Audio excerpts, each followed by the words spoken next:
We'll be okay. All right, good evening, ladies and gentlemen. The time is 5:30 and the date is February 12th. And this is the regularly scheduled meeting of the Flagler Beach City Commission. I'd like to go ahead and call this meeting to order. Mayor, would you please lead us in the Pledge of Allegiance, followed by a moment of silence to honor our veterans, members of the armed forces, and first responders.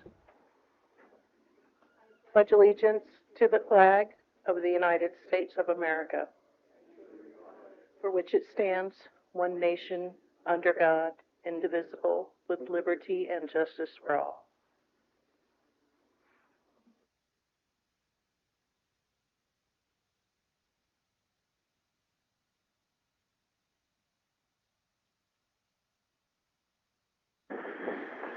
All right, Mayor, do we have any proclamations and awards this evening? All right, fantastic. City Manager, any deletions or changes to this evening's agenda? No, sir. Okay. We will go ahead then and open this up for public comment. Citizens are encouraged to speak. However, comments should be limited to 3 minutes, a 30-minute allocation for public comment on items not on the agenda. Each speaker has up to 3 minutes to address the chair and 1 opportunity to speak. No time can be allotted to another speaker. Anybody for public comment this evening? Feel free to come to the podium, sir. Yes, my name is Mike Archer, 1702 South Central Avenue. 2 days ago, we sent all of the board members and the mayor an email which contained what is in this letter. We're hoping that you received it.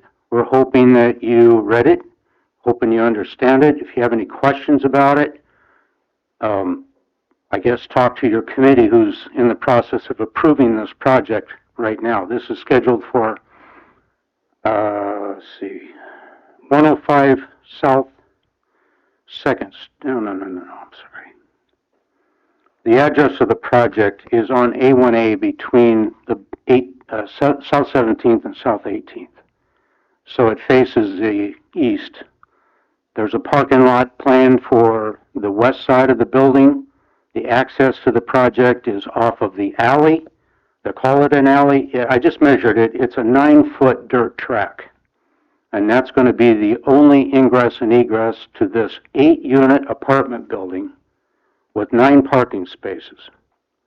So it seems extremely unlikely that it's going to be very good for the public, very good for the environment, and very good for the people who rent the apartments. I can't stress enough that the project should have been designed with an entrance off of A1A exclusively. The parking lot could be in the back, but that would mean redesigning the building with a porte-cochere or something through it. Some way to get to the back of the property, since it's a 70-foot wide lot. So this is under review by the city staff. It was passed by the PAR board last week unanimously.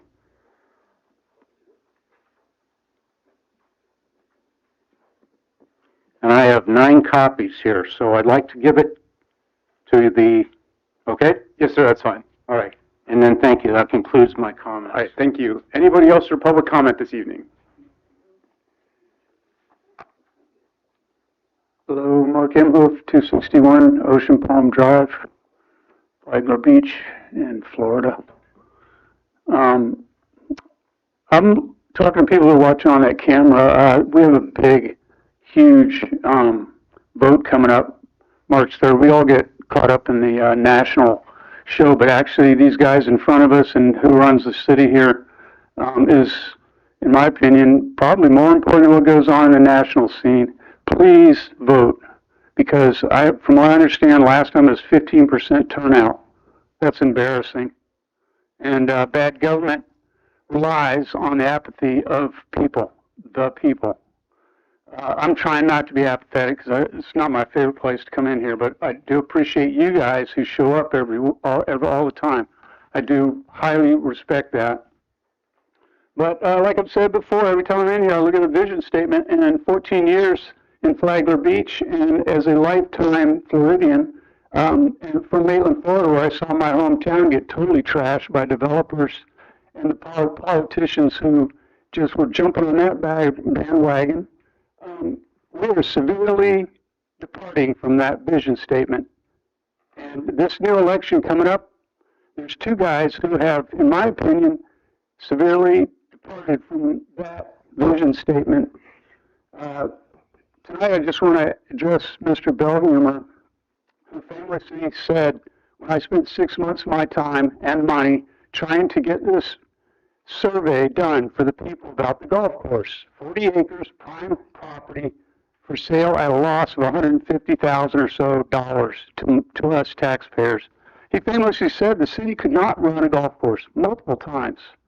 And that leaves a question to me that if you can't run a city golf course or even manage the lease on these loser leases, how can you run a city and expect us to vote for you? I really don't understand that.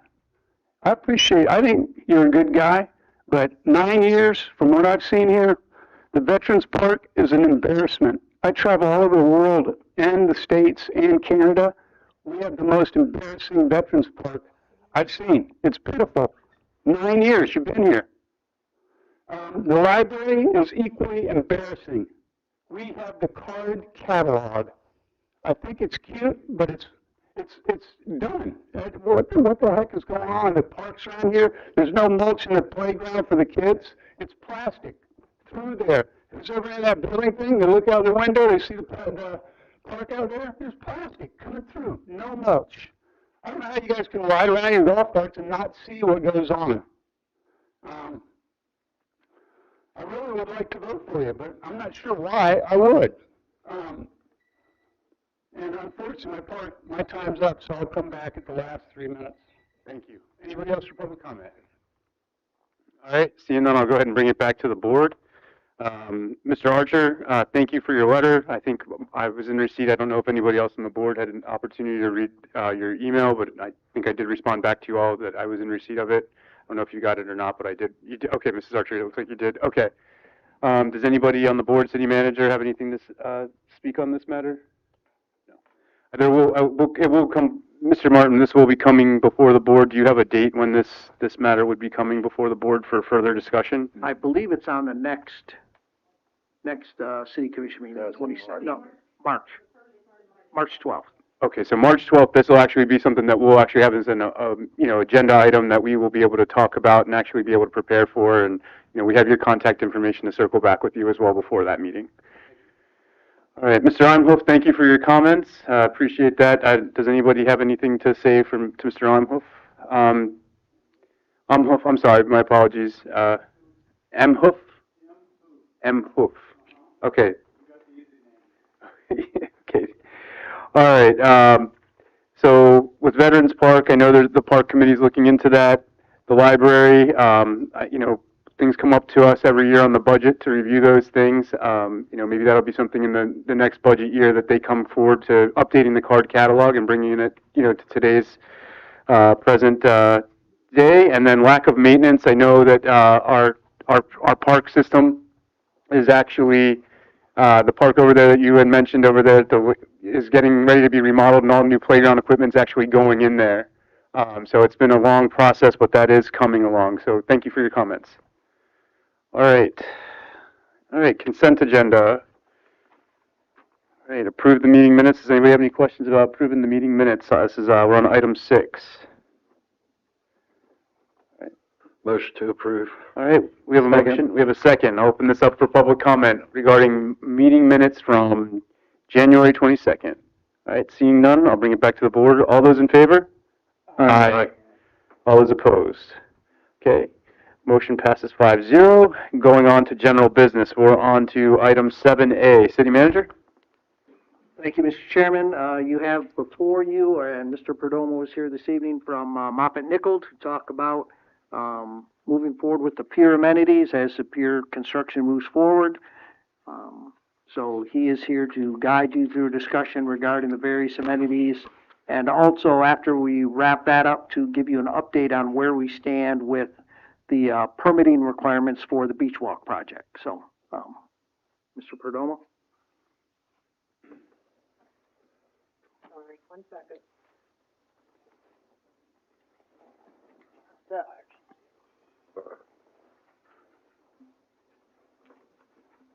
Chair, while they're setting that up, Just had a question. This is my first time seeing this, is right now. Did I miss something? Did we get this in email or anything? Not to my recollection. Has anybody seen this in their email boxes? No, it was delivered, Mr. Perdomo sent it to us about 4:30 this afternoon. So All right. It's, Yeah, That this, would be helpful. just as a housekeeping item, this stuff drives me insane. It's, for us to attempt to try to review this, plus, address it all under an agenda item, when we haven't even seen it or reviewed it. I've spoke about this many times before. It's just, it's not good for transparency, for public digestion, and for us to even understand what we're looking at. So I just wanted to call that out, because A lot of it was from the last peer discussion. Most of these documents you've seen before, Right. in a different format. yeah, a lot of this looks familiar, but to not have it with the agenda packet, I think is a faux pas. Mr. Martin, before we go ahead and have Mr. Perdomo speak to us, I see our fire chief's here. I didn't want to hold him back. Was there some announcement or anything that the fire chief needed to make to us? no, there's an agenda item later on. Oh, okay, okay, I just want to make sure I wasn't missing anything. Okay, perfect. Thank you.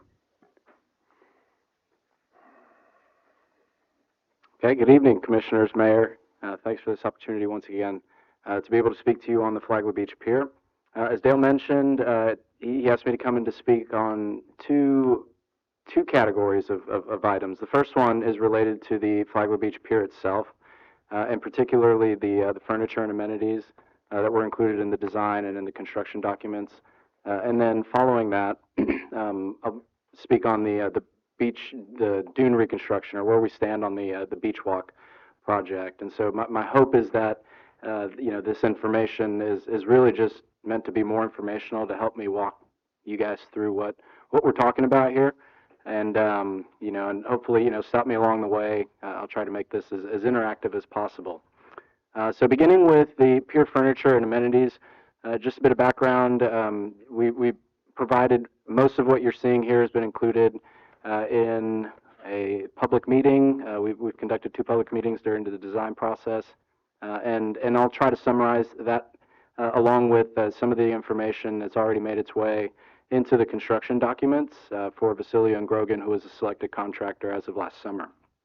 And so, some of these items, we were aware that decisions were still forthcoming. And the contractor was aware, and so the goal from a design engineering perspective for the bid documents was to provide line items in there so that these would be included as a part of the bid, but once again with the understanding that there would still be some additional decision-making forthcoming. And so those items that we'll speak to are the shade structures, benches with side tables, fish cleaning stations, and the trash receptacles. I think those were the primary ones that Mr. Martin wanted me to touch on. But I'll also very briefly touch on the flagpole, the fire extinguisher cabinets, and also the binocular platforms, which appear on our general arrangement plan. And so beginning with the tension shade structures, the design shows 3 that are on the pier. They're located on the outer half of the pier. Their dimensions are approximately 23 feet wide, which is almost the width of the pier, and about 40 feet in length. And those are shown circled in yellow there on your screen. This is an elevation view of those tension shade structures. Joseph Pizzulli and his team did a good job providing us with the performance specifications and developing these architectural drawings related to the shade structures. But that's the idea. And so the 3 shade structures each include 2 components, and the idea was to give it the look as you're looking down the pier of a pelican maybe flapping its wings, and so you get that look from this architectural rendering here. And so the 3 tension shade structures in the performance specification, these were specified to be marine grade. The architectural shade fabric of the highest quality HDPE, UV blocking, and fire resistant. We had an initial selection of a turquoise color. That was a tentative selection there. We also included in the specifications, though, that the final color would be selected by the owner. The structural frame itself, we had 2 options within the bid documents. The first one is the stainless steel. The second one is powder-coated aluminum. Based on subsequent discussions with the contractor, it seems as though their supplier is leaning towards the powder-coated aluminum. The specifications called for white, but again, that one was also contingent upon a final selection by the owner. All of the cables, bolts, fasteners would be stainless steel. A couple exceptions for some aluminum. But again, everything marine grade. And then there was also a component of decorative art that was added as just, an additional touch there. Potentially some artistic graphic by Flagler Beach Creates or something else if the city wanted to include on the vertical members. Can I interrupt? Yes, sir. For a second? We approved things that are different than what you're telling us. So we did not approve white. We approved some coated, bare metal. Okay. We didn't approve that, and we chose a color for the screens, for the shades, right? This was the original package. This was last winter, I believe, where we first went through this the first time. And what we brought to you at the last meeting was what we ended up choosing. He knew that these things were going to change based on the colors that the branding committee brought to you all. So that's why these documents. This says that we've already selected these turquoise and white. No, I'm sorry. So the color included is turquoise, but within the performance specifications in the contract document, it says that the final color will be selected by the owner, and that has not happened yet. So part of my purpose here is to prepare. That's how. Last meeting, when we brought you those colors, the driftwood sunshade color and then the galvanized aluminum, that we brought to you for your approval, and that's where we got us to where we are tonight. You wanted more details, and that's why city manager invited Gabe to rejoin us to go back through the whole thing. Okay, but we have chosen these. Oh, We have okay. made these choices. Okay. Then if once We that's voted on- We were communicated, told time was of the essence, so these could, that the supplier had a drop dead date that we had to beat. So we made those choices, as far as I know. okay. Just want to make sure you're aware of that. When did we make those choices? I don't remember discussing, that was the whole reason why this is an agenda item, is because the items that were going on the pier, Only the shade structures. It's the only thing we made choice on. There was no action on that. No, I think it was all tabled pending this meeting, bringing Gabe back. So we have to run through that again then, I guess. Okay. I just thought we made choices. Action. I didn't see in your minutes tonight. Wanted to. Sorry to interrupt. No worries. So the structural design requirements are going to be the same as the pure structural design, and those shade structures are to comply with the Florida Building Code, and they're going to be designed for the same wind loading of 135 mile an hour wind speed and a 50-year structural design life which is what the design life is for the pier. That being said, the warranty and maintenance that are included within the performance specifications, 1 year for workmanship, 15 years for the fabric, 15 years for the cables, bolts, and fasteners. And then the maintenance package that we specified includes a limited patching. If it extends beyond any sort of a limited patch, then the fabric would need to be replaced. And then one follow-up tension adjustment within 12 months. And so this is the end of the slides for the tension shade structures. Should I pause? Does anybody have any questions about the specifics that Mr. Perdomo just covered? I think, Mr. Perdomo, the floor is yours. Well, Oh. as long as we get a chance to make these choices, because these weren't the ones that we were agreeable on. These aren't the choices. The colors that are here the colors that are on here were from the original, I know that. and the ones that we came back with were the ones from the last meeting, and those were the choices that the branding committee had selected. And so just to clarify too, in terms of the originals, this is what was included in the bid document. So this is what was submitted to the contractor that they bid on. So that's an important detail to note. They understand that, you know, changes are still, or decisions are still forthcoming, but this is what's in front of the contractor now. But only in the sense of colors. Those were the only options that we were able to choose, were just the colors. Okay, so then we had, okay, I thought we chose the metal too. The color of the metal, yes. But there's two choices of metal. Yeah. Chairman. Go ahead, Mr. I Martin. think to Commissioner Cooley's point, because from my discussion with Commissioner Cooley has concerns about shade structures, period. Not just this design, but shade structures. So that's what part of this meeting is intended for, is to move this discussion forward Okay. on what do we want with shade structures. Color is almost secondary, but we'll need to work on that. So I think that's part of, We'll roll around. correct. So I know Commissioner Cooley had some concerns about shade structures. Okay, Mr. Perdomo? Continuing on. Yes, sir, please. Okay, very good. So the benches and the end tables, in the drawings, we included a total of 17 benches and end tables. They're circled in yellow there. 4 are located under each of the shade structures, and then we have 3 that are shown outside of the shade structures. That's on the outer half of the pier. There are also a couple that are in the first part of the pier. The benches and end tables, they did go through somewhat of a progression. The first ones that were proposed were those semicircular curve shape without a back. And again, you'll see the colors, that they're somewhat matching of the color scheme for the shade structures. That's the bench that's on the left. The bench that's on the right is a more traditional park bench.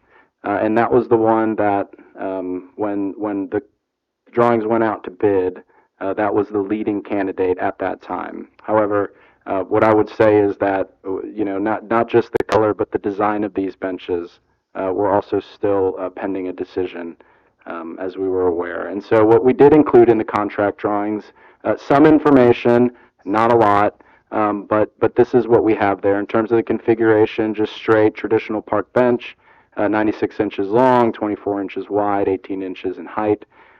Each one of those benches with an end table, square 24 by 24 inches, also 18 inches in height.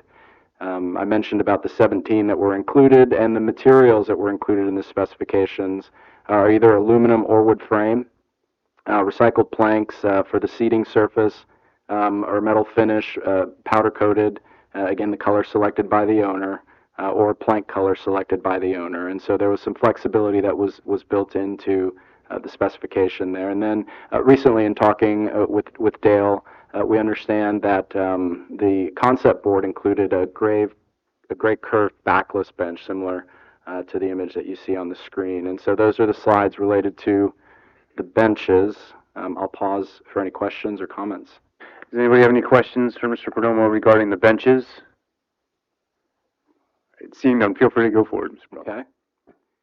The fish cleaning tables, there are 3 of those. Those are located along the south side of the pier, along the outer half. And in the contract drawings and specifications, that's a graphical representation of the ones that we have shown. They're 7.5 feet in length, and you know, it's something that you would expect to see, you know, at a marina, traditional type of fish cleaning table. Marine grade aluminum frame with a resin-based anti-corrosion clear coating, and then a high-density polymer cutting surface. All fasteners stainless steel, so suitable for this marine environment. Also meeting the design wind loading criteria for the rest of the structural elements of the project. And that is the last of the fish cleaning table slides.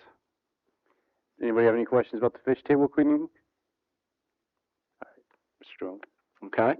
The trash receptacles, this one we went through a few iterations as well. I think originally we proposed something that was closer to what you see on the left side of the screen there, again matching the color scheme for the shade structures and the benches. What I recall that we settled on was one of the portable trash receptacles, like the brown one that you see in the middle. And so trash receptacles were actually not included in the contract drawings.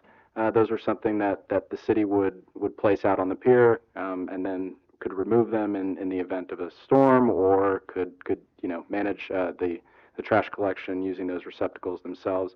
Most recently, though, I heard that the terracotta trash cans, like the one that you see on the right-hand side there, is one that has been selected as a potential candidate for the pier. I would just caution that and that one could work just fine. Just we'd need to look at fastening or securing those to the pier in the right kind of way. So just so that again they're secured there on the pier.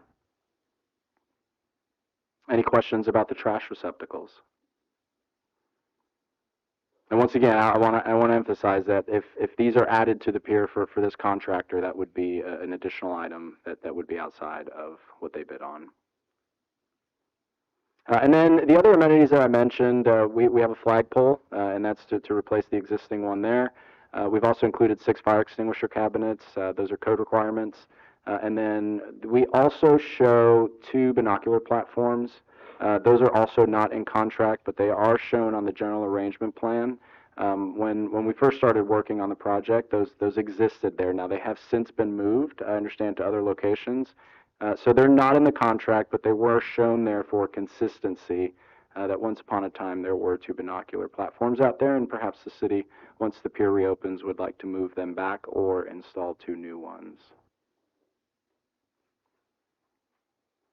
And so that is the end of the pier furniture and amenities portion of the presentation. Should we pause for questions, comments, discussion? I think we're good to push forward. Okay. Very good. Then the beach dune reconstruction. So the dune portion of a beach is that landwardmost edge that is at that highest elevation. Certainly it's there for protection of upland infrastructure, but particularly here in Flagler Beach, the dune, and particularly the frontal dune, forms that border, that boundary where sea turtle nesting occurs seaward of. And so this is somewhat of a tale of 2 dunes, going back to the beach nourishment that was conducted by the Corps of Engineers about a year and a half ago. What's shown on the screen there are 3 different what are called R monuments. Those are survey monuments, and they're all along the coast of Florida. 78, 79, and 80 are in the vicinity of the pier, 79 being the closest one. What I've circled down at the bottom right-hand corner, near 7th Street, what you'll see there is that there's these 2 parallel lines that are somewhat close to each other at the back end of the dune there. And where you see there at 7th Street, that is where the U.S. Army Corps of Engineer portion of the project ended, and the Flagler County portion of the beach nourishment project started. And the reason I'm emphasizing that is because what you'll see there is that the Corps of Engineers beach nourishment project included a rebuilding of the dune. The county portion of the project did not. And so I was just out there recently. The picture on the right is the U.S. Army Corps of Engineers section. And what you'll see there is a nice, wide, well-vegetated dune that's been established over the course of the last year and a half and is actually performing quite well. Closer to the pier, what you'll see there is the county section, where the dune has become a very narrow strip that is pressed up close to the A1A, with the boardwalk along A1A. Couple other pictures. This is looking down along the coast at the toe of the Corps of Engineers section. Again, you see that there's a little bit of scarping that's occurring there. But you can see how the roots of those sea oats are doing a good job of stabilizing. We're not seeing any retreat of the dune in the Corps of Engineers section. What you're seeing in the county section there on the right-hand side, though, close to the pier, is there's just no dune at all.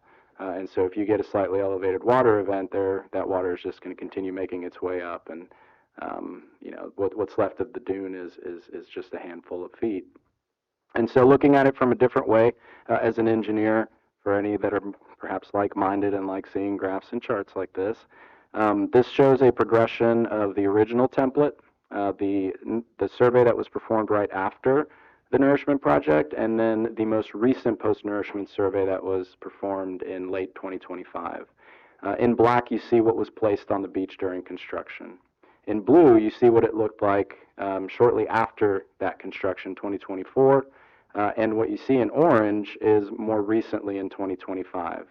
And so what you see along the Corps of Engineers section that I'd like to highlight is if you go to the left of that vertical green line, the dune is still very well established. There has been some change, some lowering of the berm elevation, but the dune is staying put.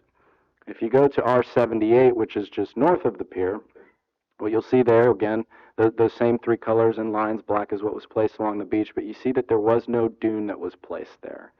And so what's happened here is you've got the lowering of the berm profile to what you see from the blue into the orange, but once again, there is no dune there in order to prevent any storm damage runoff, provide protection to upland infrastructure, and any sort of sea turtle nesting is going to draw the sea turtles up very close to A1A, as opposed to having that separation.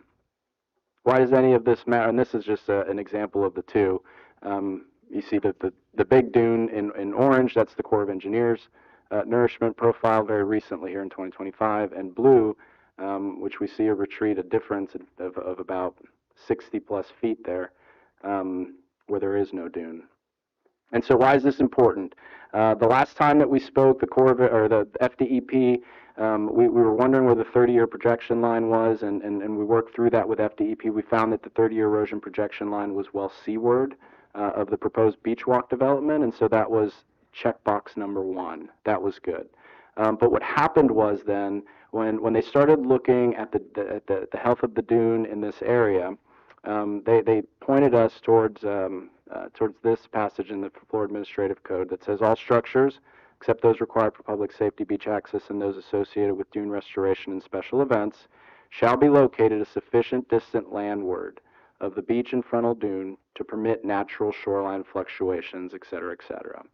And so what they're finding is that because of the condition of the dune in the beach walk area, that they were not going to permit any changes to the footprint of any of the structures or construction of any of the structures over that dune in that condition. And so what that meant was essentially what they said, what's the path forward?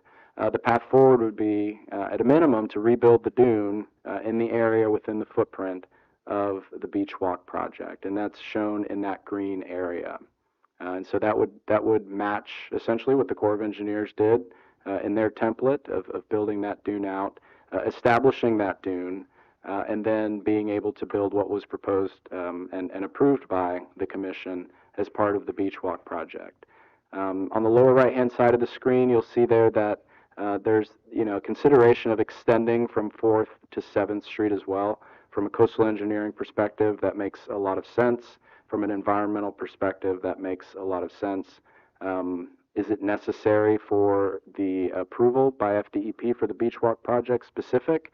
Probably not, although they may require some tapers to extend outside of the limits. But there would certainly be an additional cost associated with that. And so to summarize, what FDEP told us was that they were not going to approve the CCCL permit for the current beach walk project until the new dune or a new dune is designed, permitted, construction, vegetated, and established for a 12-month period. At that point, FDEP would evaluate and accept the established dune. If that new dune is similar to the Corps of Engineers, just some numbers, that green box that I had shown there would be approximately a little over 3,000 cubic yards, and that would come at a cost of roughly $270,000 based on $85 a cubic yard for a truck haul project, and that would include mobilization, placement, vegetation, and post-construction surveying. If that project were extended to 7th Street South, then that could increase the cost roughly to order of magnitude of $1 million. FDEP Beaches funding program does allow for a 50% cost share grant to local governments for critically eroded shorelines, which the Flagler Beach does qualify along this stretch. And so that's something that could help offset some of that cost. But that window for those applications opens in June 1st of this year, and it will close July 31st if that's something that the city is interested in pursuing. With regards to the schedule, these are just very high level, but roughly a survey and design period would take about 3 months, permitting 6 months, bid and contractor selection about 3 months. Now, that would take us to about first quarter. If everything started March 1st, that would take us to about February of 2027. The pier construction is expected to end in the first quarter of 2027. And so those would align in that sense. Then construction could begin for the dune reconstruction.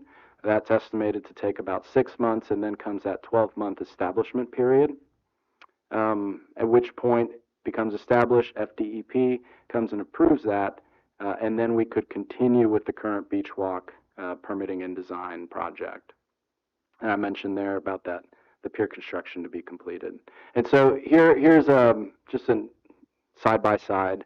If we were to start March 1st, that's how it would end up looking, which would allow us to then begin the beach walk permitting and design, submit for those permits for the CCCL permit, following the establishment of that dune in September of 2028. And so in summary, FDEP confirmed that the beach walk project's landward of the 30-year erosion projection line, so that part was good.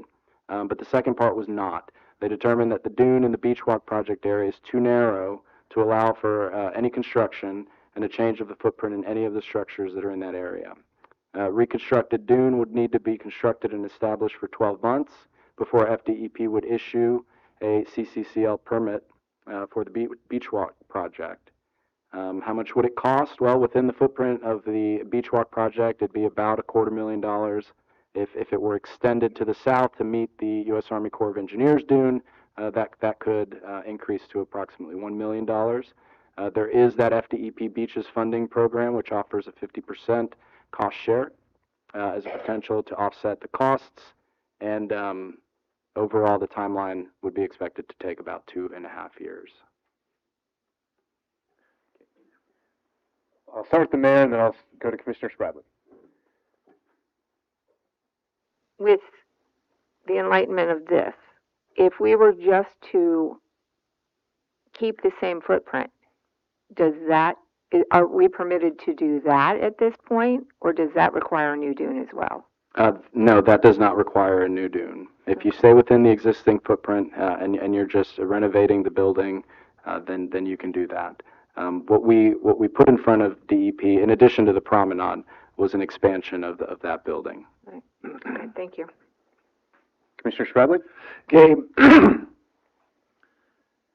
the assessment and then the need for the addition of a dune, particularly in the Army Corps portion, the green box that you had, comes as a surprise to me. Did it come as a surprise to you? Yes, sir. Okay, because we're talking about this as fact. Here's what we need to do, and here's how much it will cost. And I'm thinking, wait a minute, it sounds like the county part was a fail because of the fact that the difference in the original nourishment project to begin with. So we knew there was a shortfall there.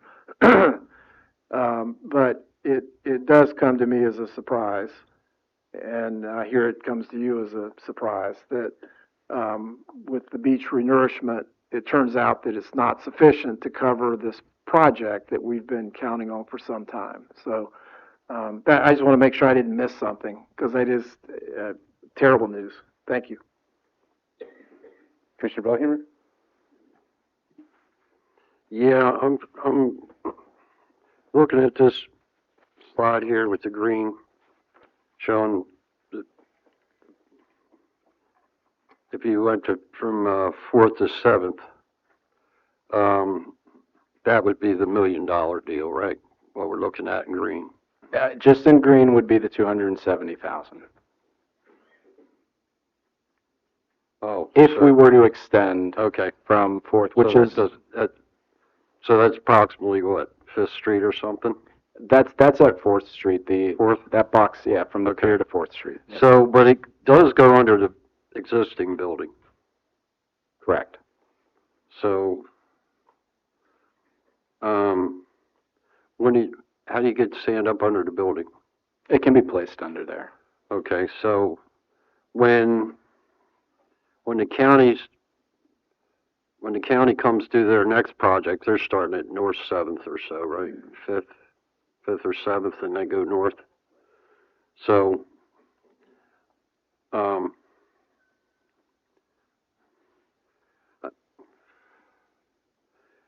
do we have to, so we have to go underneath the existing building? So will we remove the building before we put the sand in? No, sir. Because we're putting new pilings in and all that, right? We're demolishing what's there. They can place sand under that building. Wouldn't it be They can easier to push it do while over the there. building was demolished?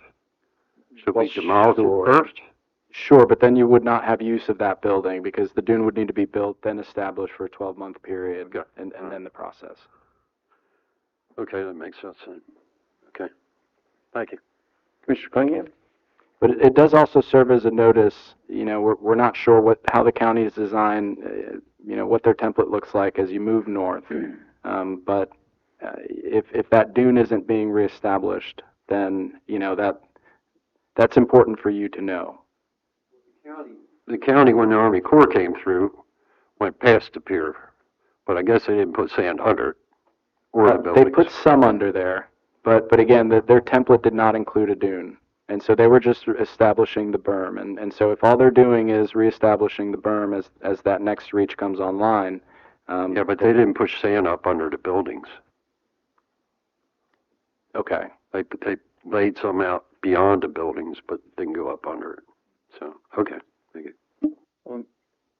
So, yeah, if I could just interject. So when the Army Corps was doing the project, when it got to the county portion of it, if y'all remember, there was discussion about the county was only building the dune to about half the height of what the Corps was doing. And that got brought up, and we were asking for answers, and, the answers we got is, well, it's just too expensive. And county's getting ready to start Reach 2 with the same old design. And, I think it really needs questioned is that feasible? Because the project they're going to do is not going to be anywhere near the height of what Army Corps did. And we've already seen the results of that. And, I get beggars can't be choosers and all, and this is, we're getting sand, at very little cost, but you got to question, the methodology of the project. And I'm not an engineer, so I can't speak to that, but I do know enough to know the Army Corps project's held up. The county portion is not. And Commissioner Bellinger, you were talking about, taking the building down, but we could not take the building down because that would mean you're going into a new footprint, which requires the dune to get rebuilt to the higher spec and get established for 12 months on top of that. Because the second you change footprint, then you're dealing with the dune issue, correct? Okay. So the only way that could work as far as changing the building footprint is if we or county or somebody move forward with rebuilding the dune at the proper height. Quick question off of that. So we can't rebuild that with new pilings where it is. We talked about the concrete pilings versus the wooden ones that are already there. We agreed to go forward with the concrete because it would last a lot longer. Can we, if we keep the same footprint, move forward with the concrete pier structure design? That's a good question. I would lean, without having spoken to FDEP, to say that as long as we stay within the existing footprint, that we can make those type of resilient upgrades, but we can't go outside of the existing footprint. at least the foundation, so to speak. Commissioner Cunningham? Yeah, I mean, you're talking, I mean, continue beach walk permit and design September of 28. That's gonna push it out another couple of years. Keep the same footprint. And save a ton of money. And not put any beach sand back in there, in the green area.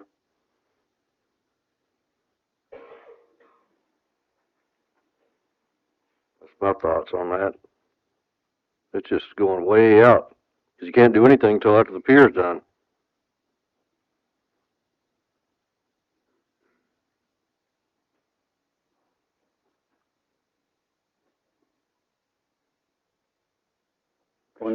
So what would your estimate be to start building after September of 28?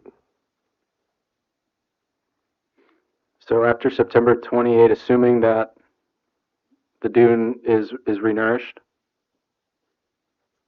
Yeah. So then from there, we would be looking at about another 6 month of permitting timeline. So that would take us through, March into April, and that's when the project would go out to bid. 3 months, so maybe by the end of 2029. That's a long time. For construction to be going on. I mean, it's affecting the whole downtown businesses and everything else. It's with traffic. You're gonna do that all the way to into 2029? We need to, my opinion, to relook at this. Figure out a way to not put all that sand in there and take many more years. And you're spending a whole bunch more money.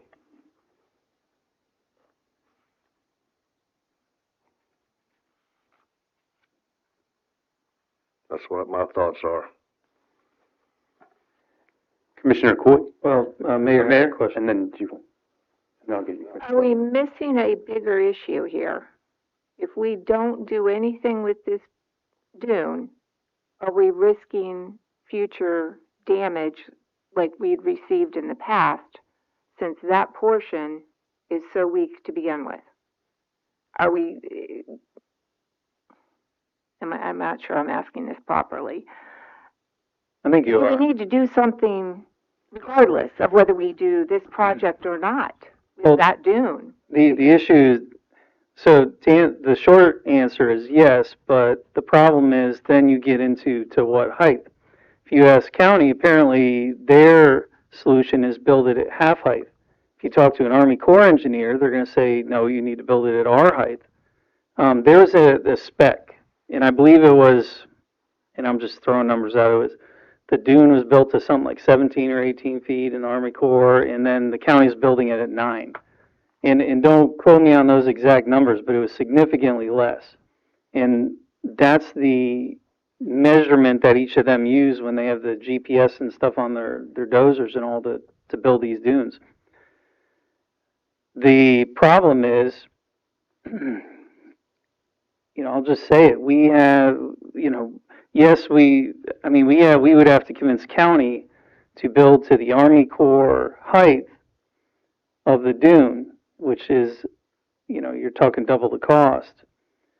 And right now we have not a very cooperative sponsor with county projects right now, which has become highly politicized. So I don't know how that would go. But I didn't want to, I have comments on this when you're working down the line that I still need to get to. Yeah, go ahead. And then, did you have something, Commissioner Bellhumor? Was it on the topic of what we're on now? Yes. Okay, go ahead, Commissioner Bellhumor, and then I'll bring it back to you, Commissioner Coy. So, to make the building bigger to the size that we're talking about, do we need to do for that? Yes, Or are sir. we're gonna have to do that before we start on the building? Yeah, in our conversations with FDEP, even if we remove the promenade, we asked them, could we just expand the building for these restroom services? And they said, no. Can't expand the building with the dune in its current Right, condition. All right, Commissioner Cooley? All right, some overall thoughts. I'll just be the one to say it. I think we need to pivot. I think we need to probably put redoing the building footprint and beach walk, and I think it just needs put on hold for the time being. You cannot even plan for a future project like this if we can't even get the dune right. We got to figure out where our county sponsor is on cooperating with the dune first, which is the highest priority, regardless of what is even sitting there. If we're going to spend money, which we need to on that building and the restrooms, all of that can get rebuilt. You can expand restrooms, you can change layout, you can do all that in the existing footprint if something needs to be done. You don't have to, change footprints or anything like that. And I think that's probably where we're going to be at.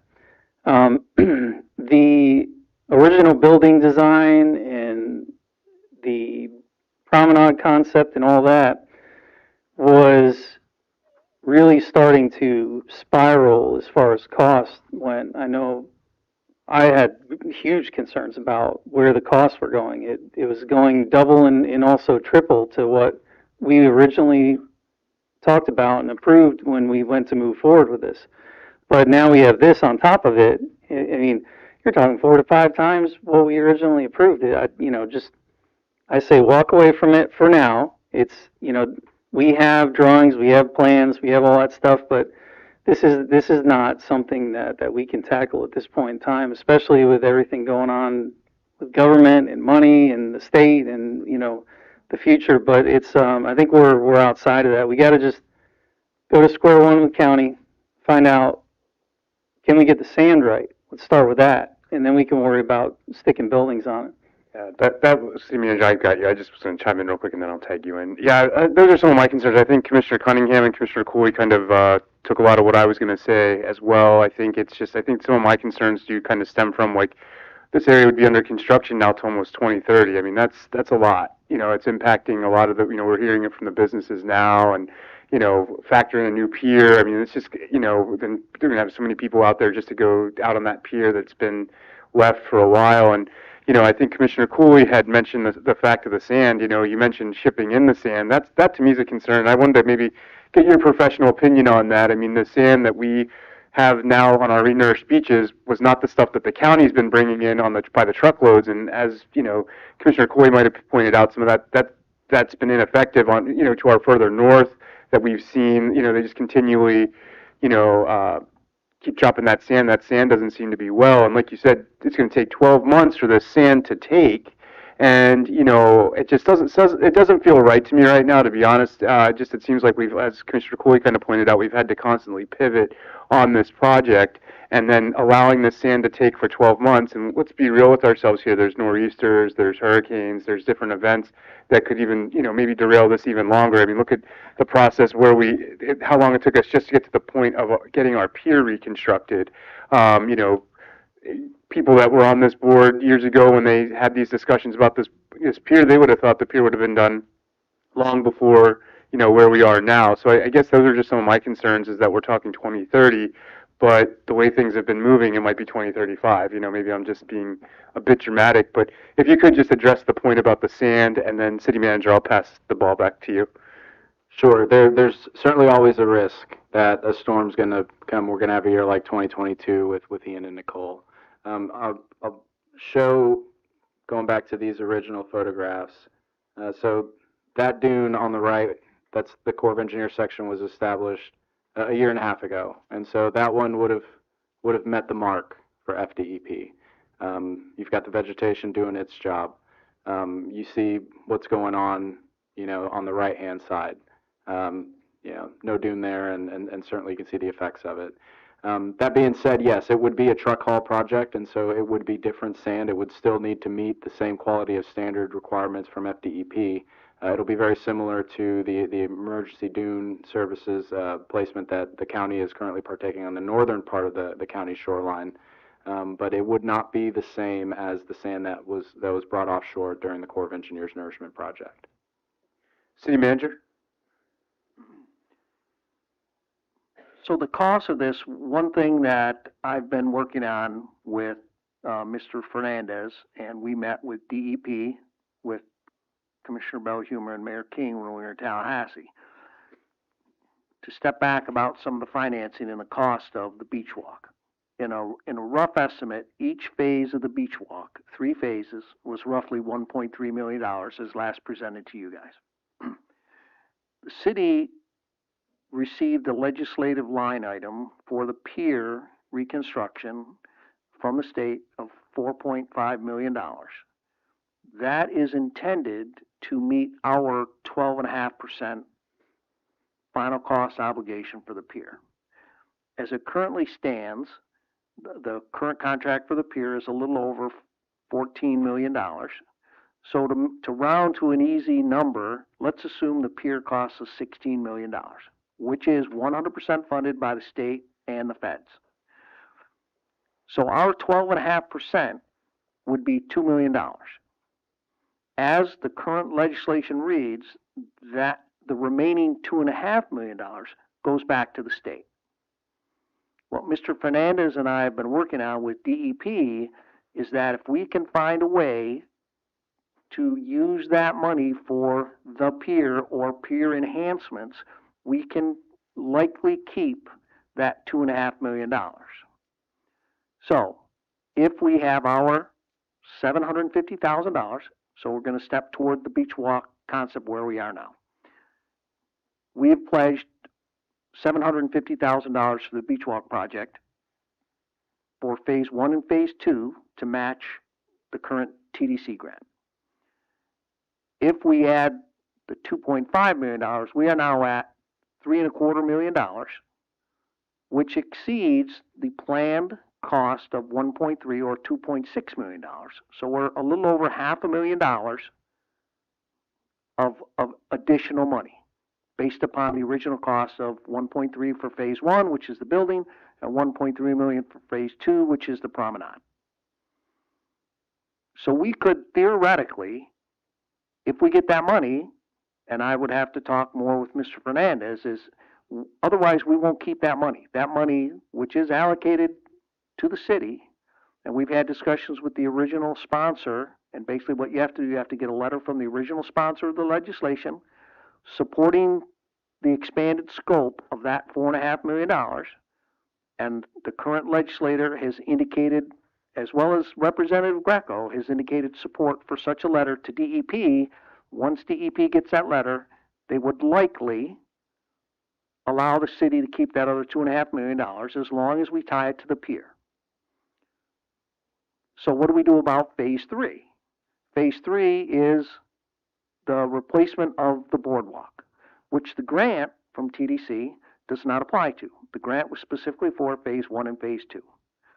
What you have before you, which I was going to discuss later, is a application to the Transportation Planning Organization, which is due later this month, to actually fund phase 3 of the boardwalk at a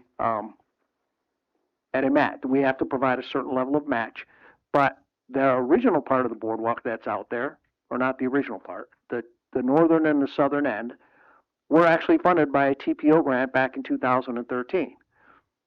So you'll see in the document, the draft summary of that document is that was originally called Gateway Improvements. So my intention, with your direction, is to submit an application for Gateway Improvements Phase 2, which essentially equates to Phase 3 of the boardwalk.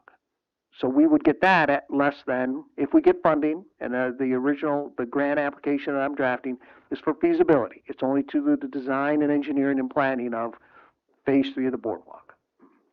So there may be a way forward of looking at this.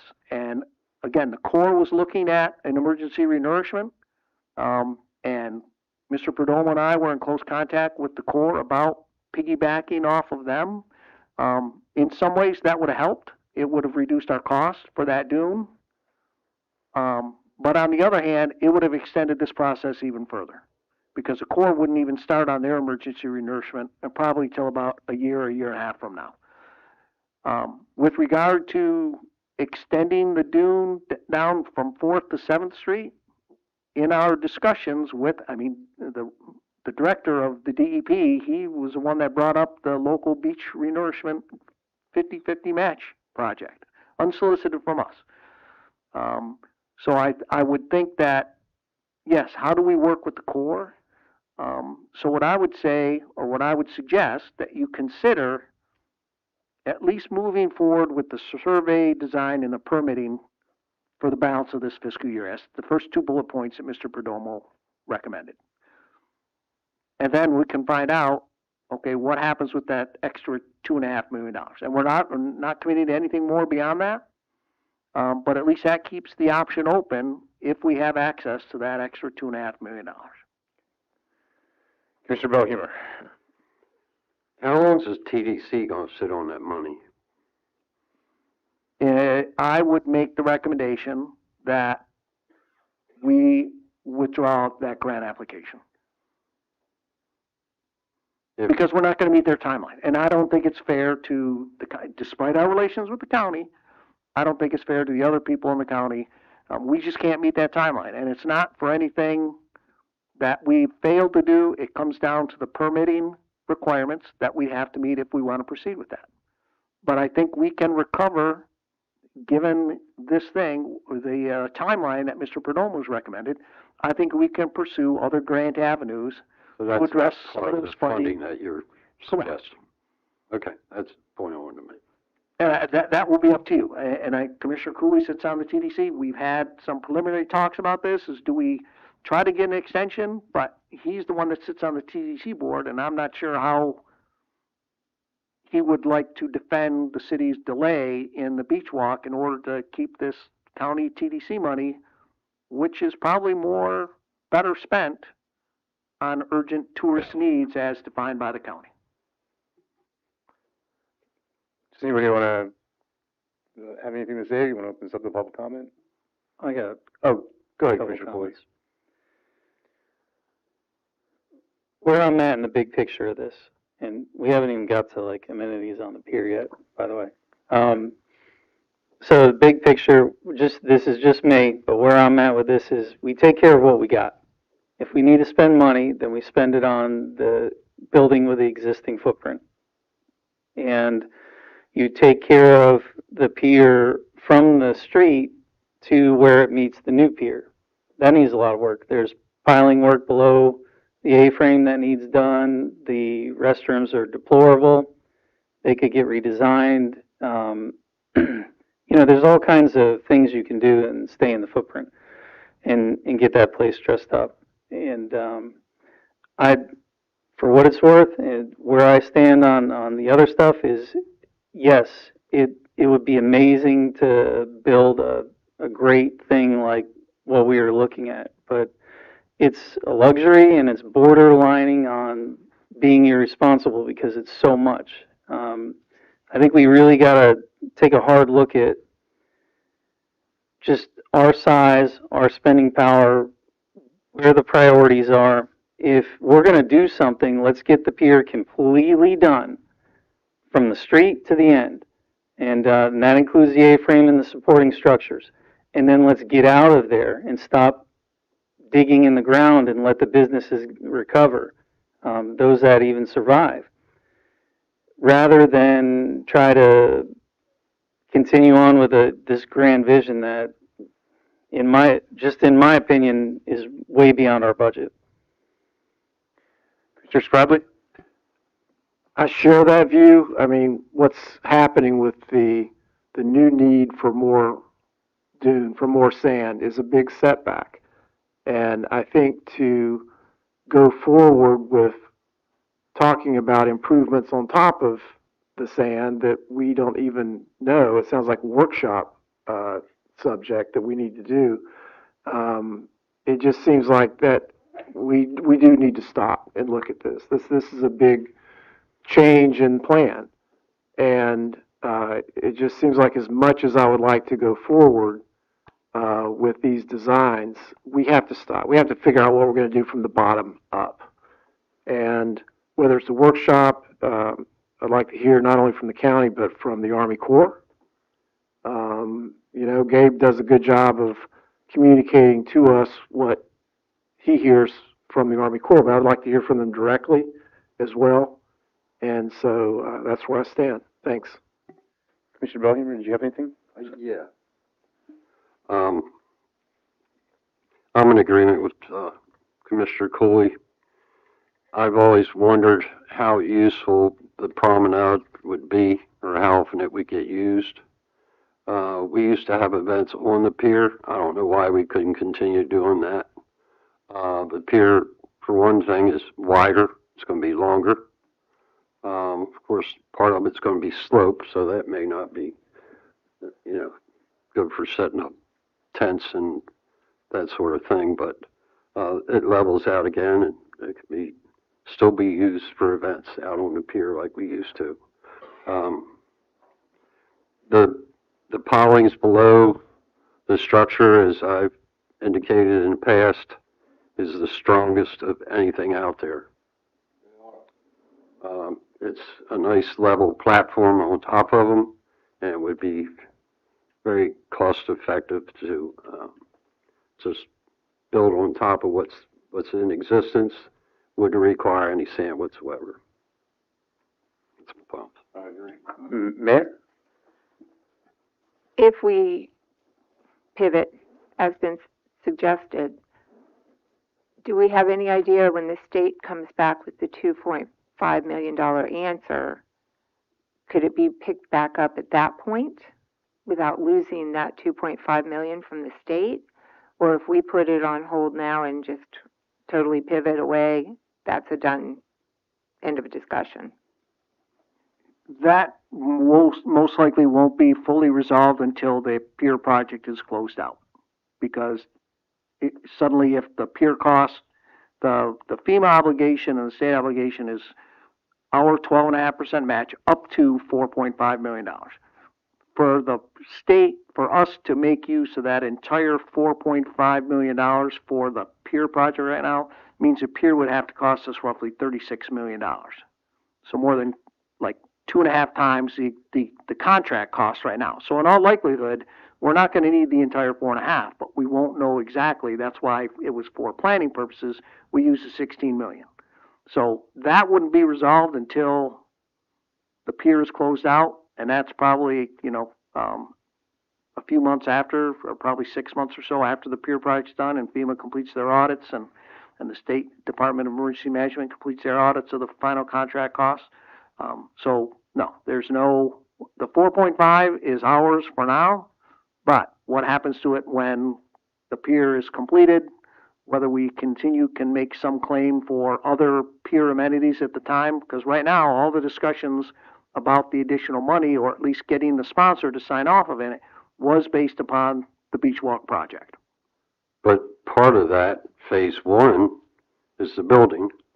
So we could possibly still use a portion of that money to recreate recreate the same footprint with new stuff. Right. And again, Right. Still attached. Commissioner Cunningham? So we can gut the whole building where the bathroom and the radio station is and all that and completely redo it with new fixtures and bathrooms, maybe move some walls around and stay on the same footprint, right? Can we do it at the same time the pier's under construction or when it's getting close to getting done? I would think so. We're still using the bathrooms, aren't we? I would For the have to building. refer to the design engineer and the contractors how much that would impact their project. Would that have any, to the question here, Commissioner Cunningham, do you want to ask? Yeah, to gut the building, the existing building and remodel the whole thing. Facilian Grogan is currently using as a construction office part of that building. Well, we can kick them out. Yeah, I don't think we had anything writing on that. I agree with Commissioner Cunningham on that. If we want to do something like that, we can find alternative space for the contractor. That was the original intent, as I remember it. Anyway.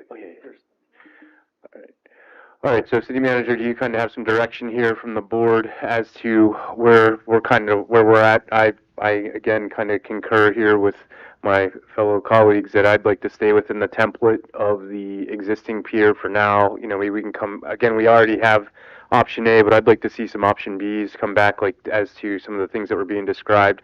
You know, maybe hardening up or just, you know, making some improvements to our existing template that we have in place and look to, utilize those monies that way as well. So just give us, maybe come back with some options. I know Commissioner Spradley had mentioned a potential workshop.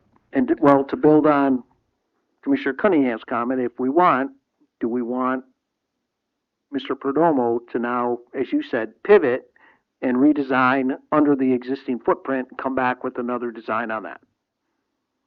Do we agree to that? Okay, I mean, I can have him present a proposal to me, and Okay. again, if it's within the limits, then, you know, we'll bring it back to you guys for consideration and have him head down that path for that design and see what that stands. But at the same time, Mr. Fernandez and I will continue to keep the efforts for having that money stay with the city, ongoing. So that would be a building renovation, like I thought was expected in the beginning. So is everybody, so we're all in agreement of that then? Okay.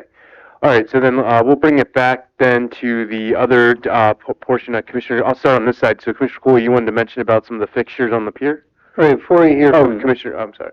Just to clarify, so do I have the direction through Commissioner Cooley on the TDC to formally withdraw our application or the award for the TDC grant? Because we're not going to be doing it, so we should probably formalize that with the request to the county. And I will be That's seeing fair, reasonable. Ms. Petito and Mr. Rodriguez tomorrow. Is that the, okay. Mayor, Commissioner Cunningham, Commissioner Okay, thank you. Yes. So you don't need a motion for that? No, I think I got the direction from it. Consensus. Okay, so Commissioner Cooley, regarding the pier structures that you were mentioning. Right, before we hear from the public, I just wanted to make sure we talked about the other part of the presentation. And you heard from the city manager. I think the new color scheme that we looked at the last meeting is great. I think it's perfect. The benches, the sinks looked a little bit light duty for me, but I have no idea. I'm not a sink expert and what's out there and all. And, you know, just food for thought. If that's your heaviest duty option that you got, then by all means. As far as the trash receptacles, I can tell you that tippy carts is the way to go for the pier, because those guys need to be able to wheel them back in. And if you have anything that's stationary out there, it's not going to work, because then they're going to try to pick the bags up that are in them that probably fell in and didn't even have trash in them, and then the bags are going to rip. It's just tippy carts. It's just what you got to do. So these shade structures, you know, I'm the bad guy with the promenade. I'll just be the bad guy. I find them to be odd. So I've been on a lot of piers up and down Florida's East Coast, and not one that I've been on has shade structures like that. If there is any, they're very small, modest, and usually not permanent. They're things that, you know, you can take out of the ground or whatever anchors are holding them, but I don't support these based on the entire concept of what would be two words: playground equipment. You look around our city, there's not one piece that is not in terrible condition. I get that these things have warranties. I'm sure the warranties are not valid the first actual named storm that comes through. You know, here's the thing. It's something that is a nice luxury, just like a promenade, and, you know, just like all the nice things that are presented. But it is something that we probably are not going to be able to take care of. It's an added maintenance item, and if every municipality that I've been to that has a pier doesn't have them, I think we should probably assume that all of them have a pretty good idea of, why not? And I think we should just follow suit of that. Plus fishermen are going to be out there with their own umbrellas or whatever anyways, and they're not going to be fishing under these shade structures anyways. They're going to be out at the end. That's my 2 cents. They look very expensive, and they look like a lot of upkeep. And those are 2 things that I'm adverse to. Mayor? At this point, can that even be backed out of the contract? Because that was part of the contract from the beginning, and it can be changed in that direction? That would need to be, I would say, negotiated with the city manager and the construction manager. Okay.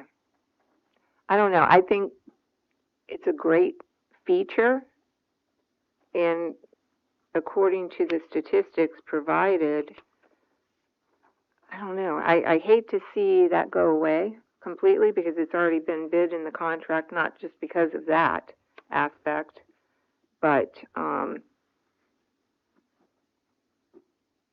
think it's a great feature. And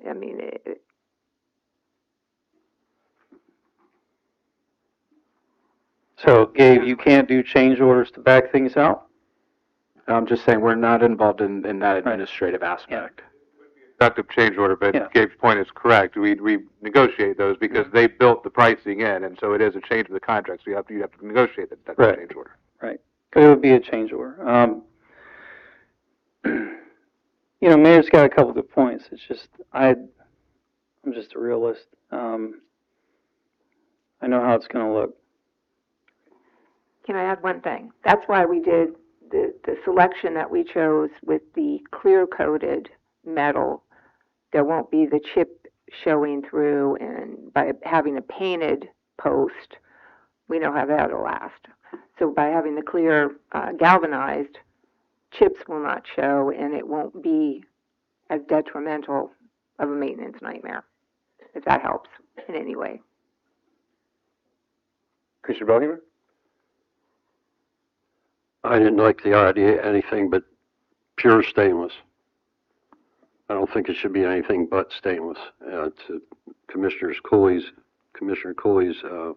comment about looking at the playground equipment, and it's not right on top of the ocean.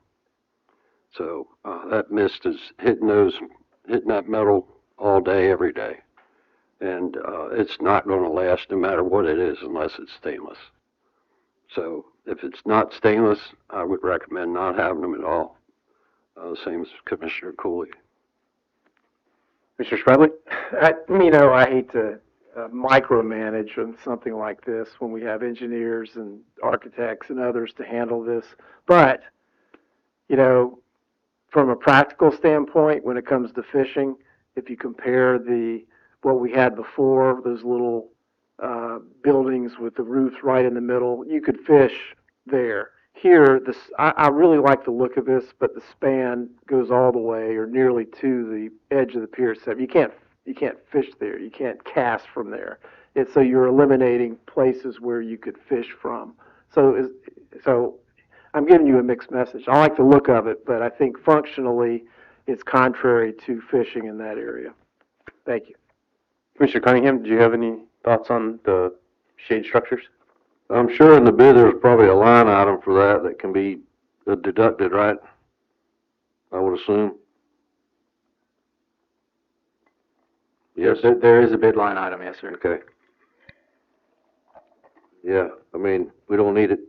I'm looking at them flying away at some point in a storm. And they will deteriorate the rust. Just look at the rust running down the hotel over here, the post they put in that's encapsulated. There's rust running all down the side of the building. They can't take the salt. That's it. I guess I'm not going to beat the dead horse anymore, but I'm kind of in the same wavelength. Maybe just, stripping it back a little bit. Let's kind of keep things a little bit more simple here. And, the shade, like, I think the shade structures are good in theory, and again, after hearing Commissioner Cooley, I'm looking at some of our neighboring piers, I'm not really seeing any other shade structures, and, our original pier never really had any shade structures in the first place, and, maintenance, I think, is one of those big words that we hear throughout our meetings quite often, and, if we can try to simplify things and, be able to focus our staff in other directions, I think this might be, our best bet to just, can the shade structures. All right. Does anybody else have anything before I open this up for public comment? City Manager? Let me just find, so I just need direction so I can work with Mr. Perdomo or the contractor. Are we removing shade structures, period? Or are we removing this style and you'd like to see an alternative brought to you? I would assume, based on what I heard, again, I can't speak for everybody. Everybody cut me off if I'm wrong, but I think based on what I could garner from the board here is that we were looking to just can the shade structures as a whole. Is that, if I'm out of place, somebody please correct me. I think the mayor and I were talking about, modifying it, so, I mentioned the functionality of it. The mayor talked about something about its appearance and the materials.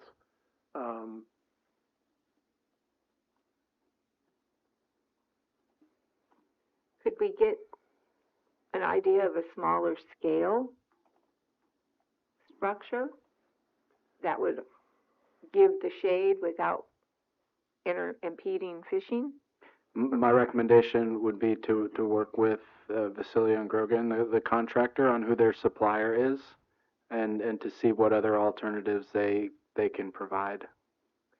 And I think for me, looking at potential alternatives before nixing it all together would be what I would prefer. Okay. I'll reach out to Vasilio Grogan and see if we can get something to you guys for the next meeting. Okay. Yeah, I kind of like, I mean, if we could build something similar to what we had there before, not maybe something a little more modern, but size-wise, yeah, where somebody can still duck in some shade if they really want to, but the fishermen can get on each side of it. If it's made out of something composite, then it'll be just fine, I think. So do Be my suggestion. you have direction now, City Manager? All right. Mr. Perdomo, thank you for your time and patience. We'll open this up to public comment. Anybody have any public comment on this matter?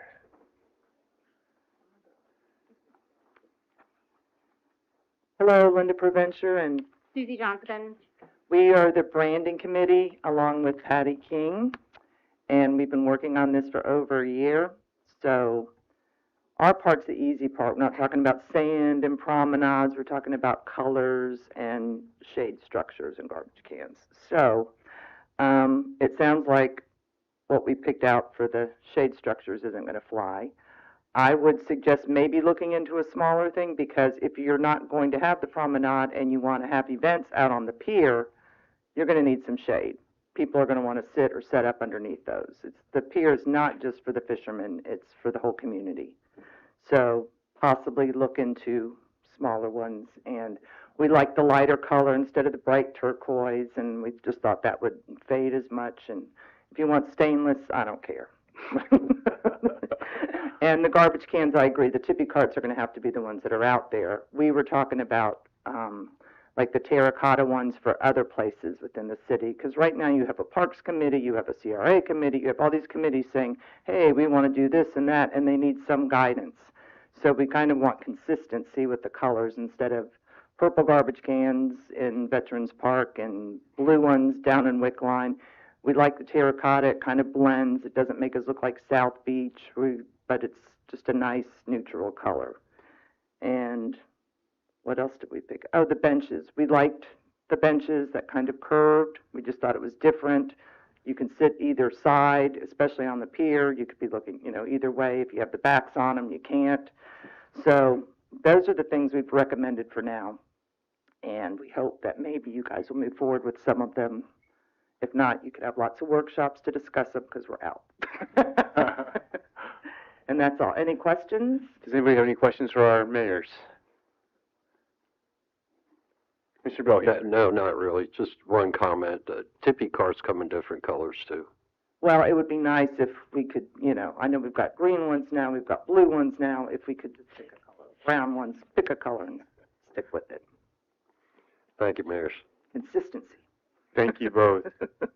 Anybody We're else? just trying hard. Nothing better to do with our time.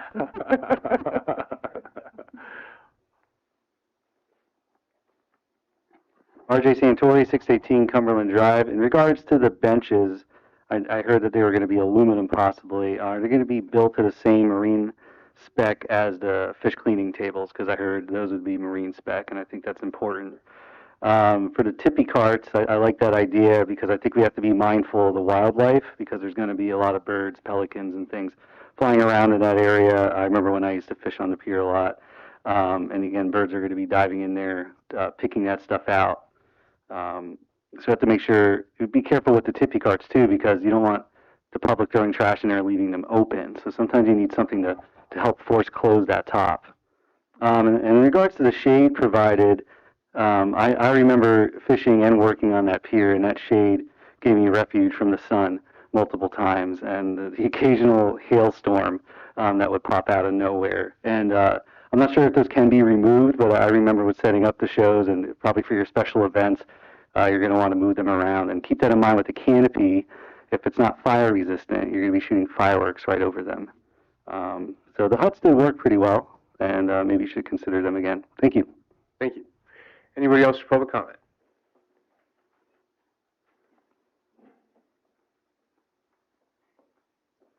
Joseph Pizzulli, resident and local businessman. I'm kind of very disappointed because in my career, I've always looked for ways, how else can I do it? How can I achieve that? How can I move forward? How can I make this kid smarter than he is? How can I make this commission smarter than they are?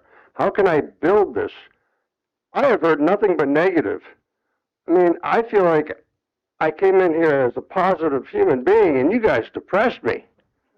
I mean, there's a way to do it. The only man in here that even had a possibility of an idea of a way to create something is your city manager. What's wrong with you guys?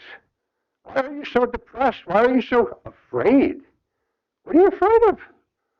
And we can take those shade structures and reduce them like on a photocopy machine. They don't have to be 23 feet wide. They can be 15 feet wide. They can be 12 feet wide. You need to provide shade. All right. There's a way to do this. I don't get it. Why is it always naysayers? What's wrong with you guys? I mean, so I asked AI, you're going to love this. How do I give a pep talk to a kid? You want, right now, you have to be you don't have to be the fastest, you don't have to be the smartest, you don't have to be the most popular. And speaking of dreams, don't ever be afraid of them. Don't we have dreams anymore? I mean, what about half of us are going to be gone in 20 years anyway? What about that generation? We're going to be proud of what's there. The pier is the only thing that's going to be there because it's brand new and it's going to look really good. The toilet rooms, really, spend $80,000, $100,000 to put pig or lipstick on the pig. But let's try to get the $2.5 million and build the dune and put something there that's nice. It doesn't have to be what I designed. I'm going to try to retire in 3 years. But my point is, why are you afraid? I don't get it. I mean, you want to be a scientist, a teacher, an inventor? That's okay. Big dreams. Start small. Why? What's wrong? You're not going to be here anymore, I don't think. I think you're stopping your career here. Anyway, you are stronger than you think. You are braver than you feel. You are smarter than you know. Be kind. Kindness is a superpower. Be curious. Curiosity builds a future. Be courageous. The world needs your ideas. You don't have enough ideas up here between 6 wonderful brains to come up with a way to do this? You're talking right now of getting rid of shade structures rather than trying to figure out how to manage them. You're talking about tippy carts, which really drives me crazy. I mean, I get it, the function of it. But you know what they look like after a while? There has to be another cart out there that has wheels on it that looks good. I mean, why aren't you trying to figure out a way? There's a way to do this.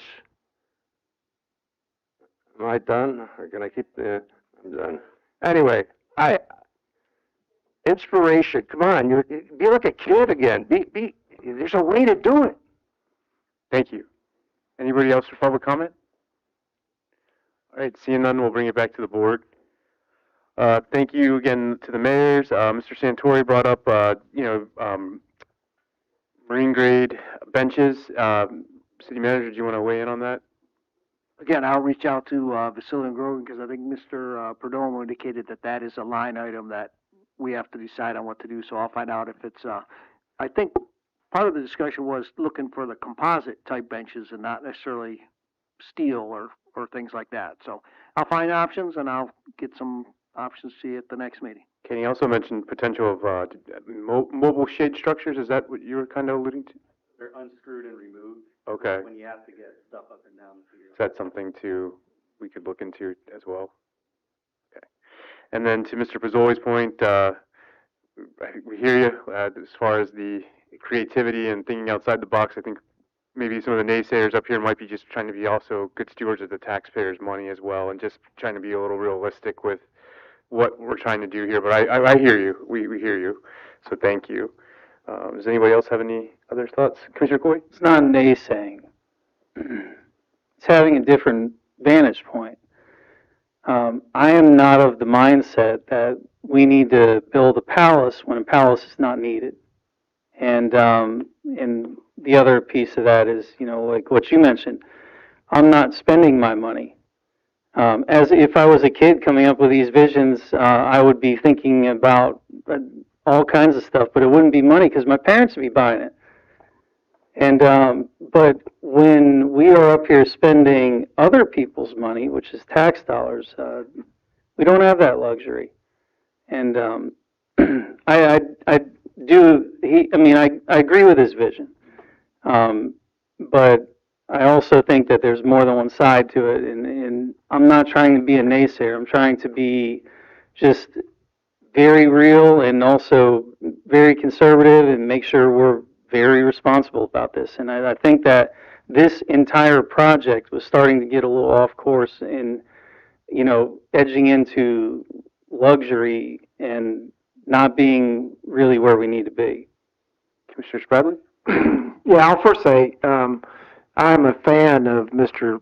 Pizzuli's work, including on this project.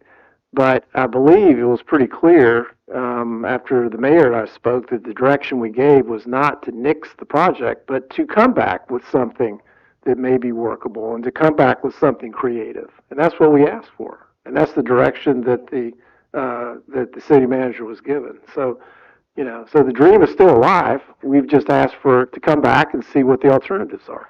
Thank you. Okay. Do we need to take any sort of action on this, city manager? No. All right. We will now move on to item 7B, resolution 2026-07. City attorney. Resolution 2026-07, a resolution by the City Commission of the City of Flagler Beach, Florida, accepting the professional services proposal from McKimmon Creed, Inc., the supplemental appropriation for Hurricanes Helene and Milton and Hawaii Wildfires SAHM Clean Water State Revolving Fund CWSRF Facilities Work Plan and funding assistance and providing for an effective date. Okay, city manager. Thank you, Mr. Chairman. This is for some design and consulting assistance in the amount of approximately $75,000 to work with McKimmon Creed.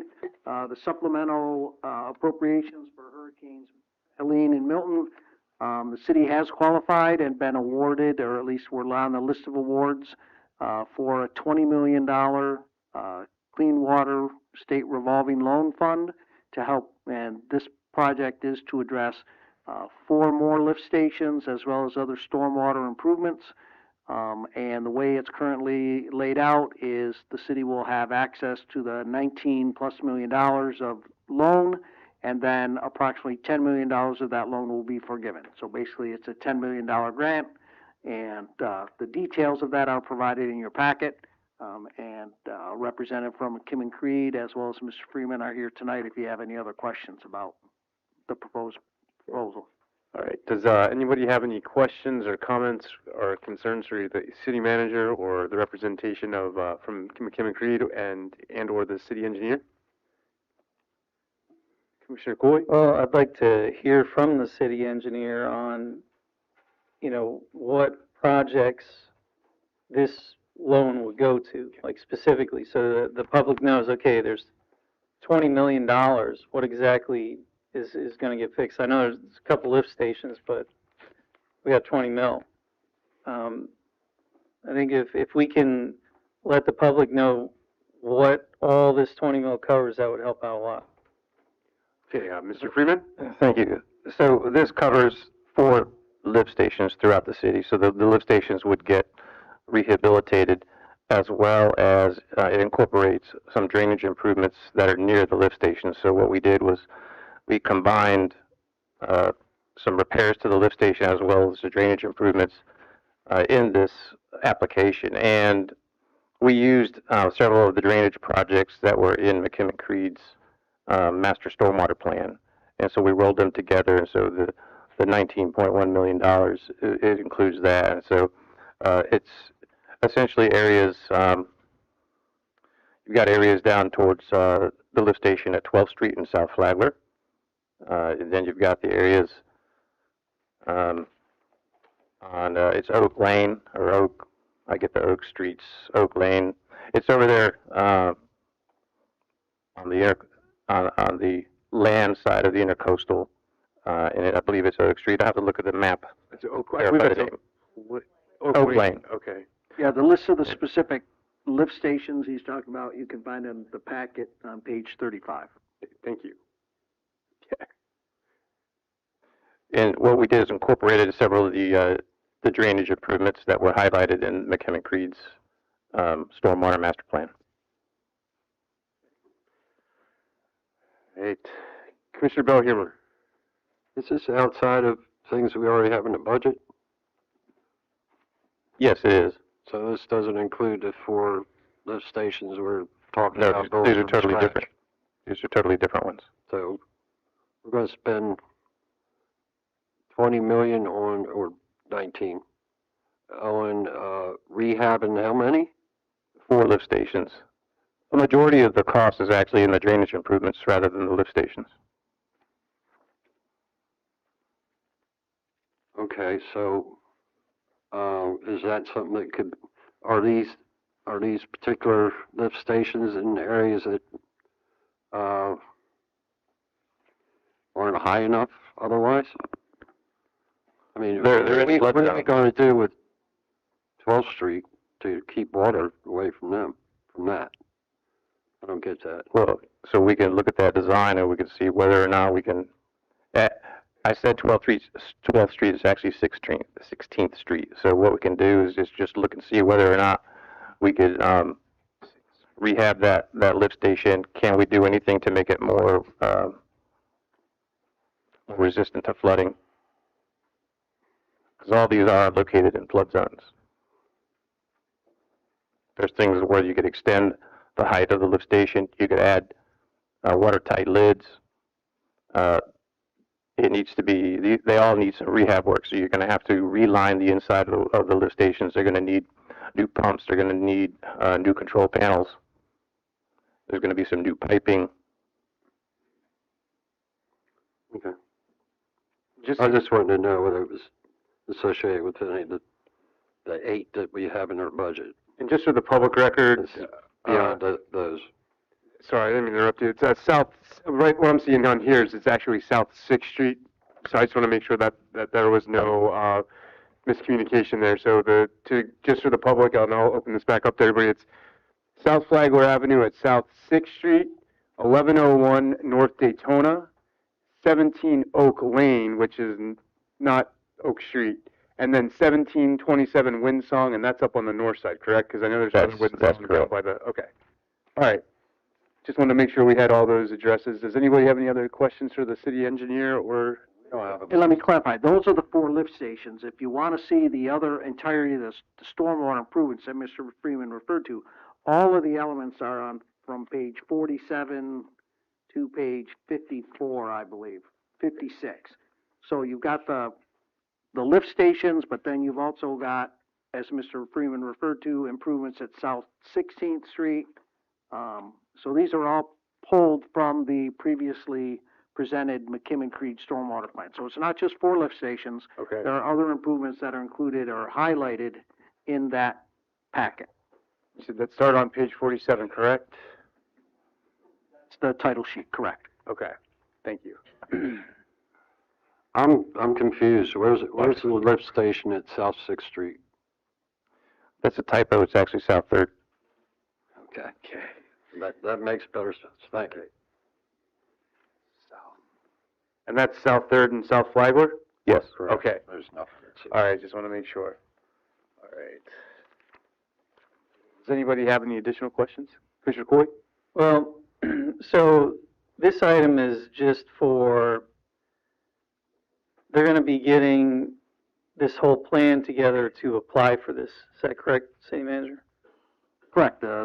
We have been on the list for funding, but part of the requirement is then you need to submit the application. Right.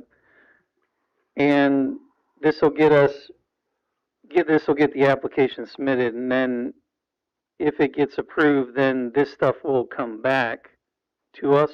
Yes, you will have to actually sign the loan agreement. That'll have to be presented to you. Yeah, and then the individual projects will then also come back, right?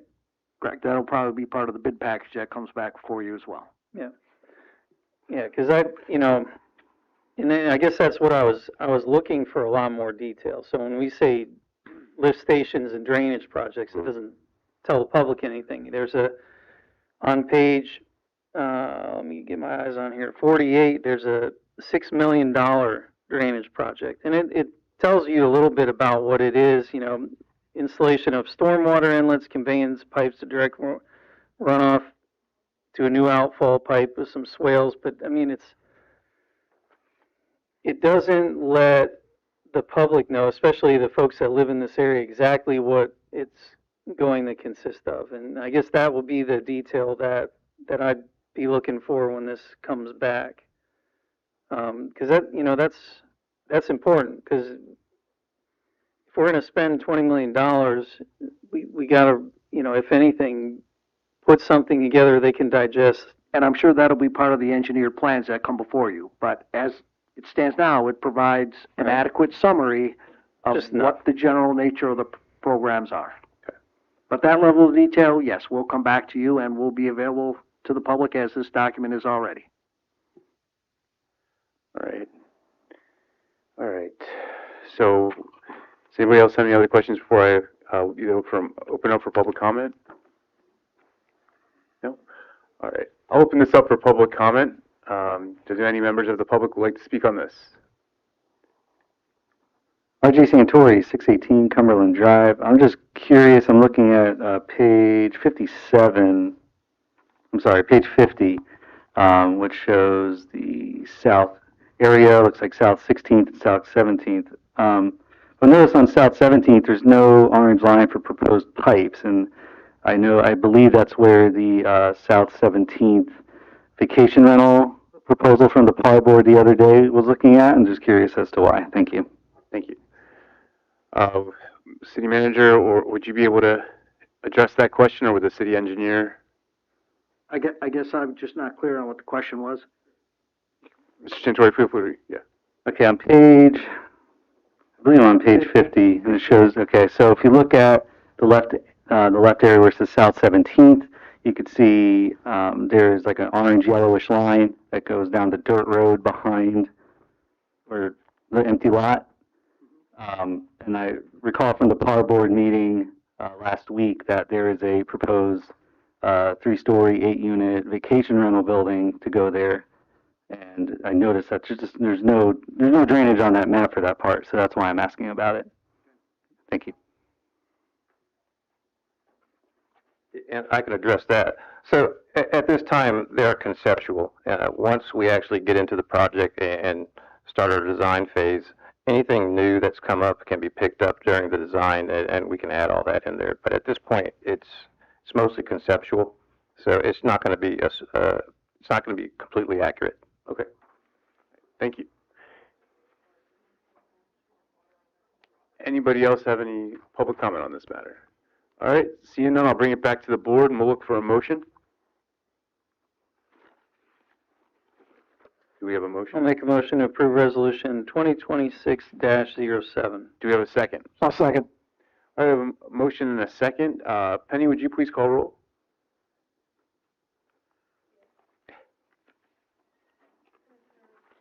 Spradlin? Yes to the motion. Commissioner Belhumeur? Yes. Commissioner Cunningham? Yes. Commissioner Cooley? Yes, the motion. Chair Sherman? Yes, motion passes 5-0. We're now on to item 7C, Resolution 2026-08, City Attorney. Resolution 2026-6-08, a resolution of the City of Flagler Beach, Florida, adopting the Flagler County Local Mitigation Strategy Plan, providing for implementing actions, providing for conflicts, providing for severability, and providing for an effective date. Okay, City Manager. You have before you, which is a, not considered a classified document, but it is sensitive. So this is developed by, agencies throughout the county, and by adopting this, this allows us to improve our chances for, applying for other grants, especially related to stormwater or mitigation efforts. So staff recommends approval. Okay. Does anybody have any questions regarding this topic? Doesn't cost any money, right? Correct. All right, anybody else? All right, I'll open this up to public comment. Any members of the public have any comment on this resolution? All right, seeing none, I'll bring it back to the board. Penny, would you, I'm sorry, I'll look for a motion. I'll make a motion, we approve. Where's the resolution number on this? It's 2026-08. Second. 2026-08. Okay, we have a second by Commissioner Cunningham. Penny, would you please call roll? Commissioner Belhumeur? Yes. Commissioner Cunningham? Yes. Commissioner Cooley? Yes, the motion. Commissioner Spradley? Yes to the motion. Chair Sherman? Yes, motion passes 5-0.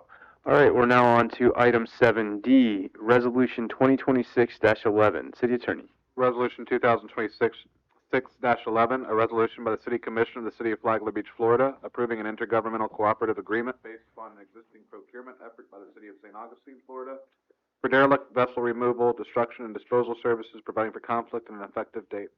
Okay, City Manager? With your permission, I'll turn it over to Acting Chief, Blanchett to give you the background. He's been the one, moving this project forward. As you well know, had a couple of vessels that washed up on our beach, and I've gotten quite an education on how to remedy this situation. There are a couple of things that we had to consider, one of which is taking ownership or possession of those vessels. That is something that originally the owner wanted to do. However, if we do that, then we own it outright and we have to pay all costs for the removal, which I did not recommend to the city manager.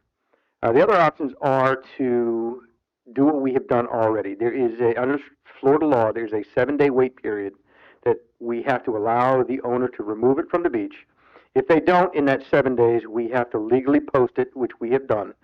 We've had to send certified letters to the owner of the boat, providing them notice that they are to have it removed. That vessel has to be posted for 21 days.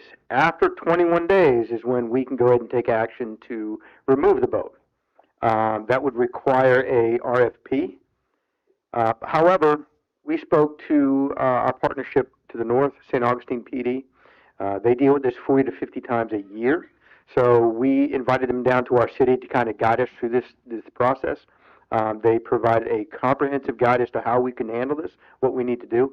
So based upon their recommendation and the action that we've taken so far is that vessel has been posted. That posting will expire the 20 days, just about February 20th. Then we can take action. Because St. Augustine deals with this so many times, they have contractors on standby. They have an open contract that we are, as a city, allowed to piggyback on, and that is the recommendation so that we can get these contractors in to go ahead and give us an estimate. Now, right now it's estimated to be between $50,000 and $75,000 for a cost to remove this. There are programs from the state that we can get, as a city, get reimbursed. Some of it is up to 75%. Some of it may be full reimbursement. That's something we'd have to explore once this is done. Now, the easiest way to get this remaining vessel off of our beach is to float it off. However, there has been a crack in the hull that was identified. these vendors who come in to look at this, to see if they can remove it, the first action would be to try and see if it's possible to patch. If they can patch it, they'd be able to yank it off the beach and float it away and take it to storage, which would be the least expensive way. However, with this crack and not being a boat expert, we don't know if that's possible yet. So what happens is we would go ahead and have to front the money, pay these contractors to remove this vessel, get it off, and then seek litigation from the actual owner. Now, as part of the process with Florida law is that if the city goes ahead and pays for this, we now have a lien almost against the owner. That owner would no longer be able to register a vehicle, get a driver's license, register a boat without satisfying the note from the city first. So we have a little bit of teeth there. So based upon everything that we've learned, that was what I recommended to Mr. Martin, that how we handle this, and now it's for you all to vote on. Thanks, Chief. If you have any other questions, by all means, let me know. Does anybody have any questions for Chief? No. Okay. I did. Oh, go ahead, Commissioner Coy. This came up when I was talking with the city manager. So there was something that, and it wasn't necessarily a desirable option, but if the boat was to stay there, you know, there was less financial exposure or something like that, but it had to stay there for a certain amount of time before another agency stepped in. Could I answer that if you don't mind? Okay, so yes, that is an option. However, the current process, that vessel would have to remain there 8 months. And what happens is the Florida Wildlife Commission then takes over the case, and their process takes about 8 months, and that boat would be on our beach for 8 months. So that's kind of why we said the 21-day thing, it would be a little bit better. My people have to go down there frequently at night because people are climbing on it, people are, you know, and I'm afraid somebody's going to get hurt. So the initial layout would be the money, but hopefully we have some avenues to recoup that money. Commissioner Spradley? I just want to say I appreciate the initiative that the chief has taken on this. That's a lot of work that's been done. And I also wanted to say I took admiralty law in law school 37 years ago, and this is the first time I've ever had the occasion to hear any of it come back to me. So I appreciate that. Commissioner Cunningham, did you have? So the people that own it, they're trying to relinquish it, is that right? They were, yes. And based upon our research and laws, the best course of action was to us not take possession of it. Because then we lose the right to recoup any monies to the state. We lose money, we lose the effort to collect money from the owner. That all goes away. We are on hook for 100% of the bill. Have we tried to contact anybody that's willing to take it and keep it and own it if they haul it away? That's what these companies do that are on contract with St. Augustine. I mean, for free.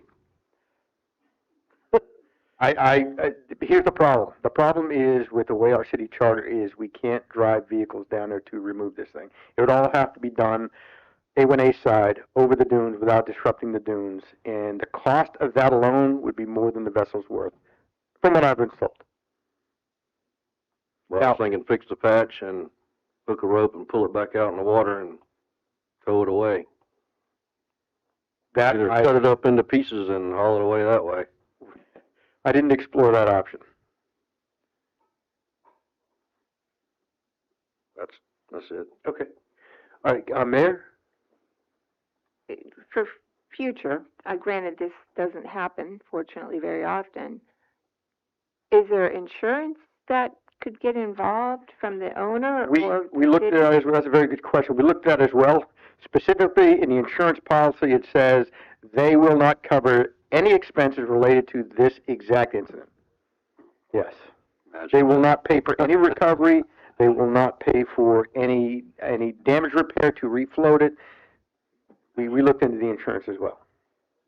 Chief, do you recall what we did with the other one a couple of years ago? Remember we had that one that washed ashore, and maybe it's a little bit different of a situation. Right. Because I remember we actually had to get a tow company to come out and get that one off the beach.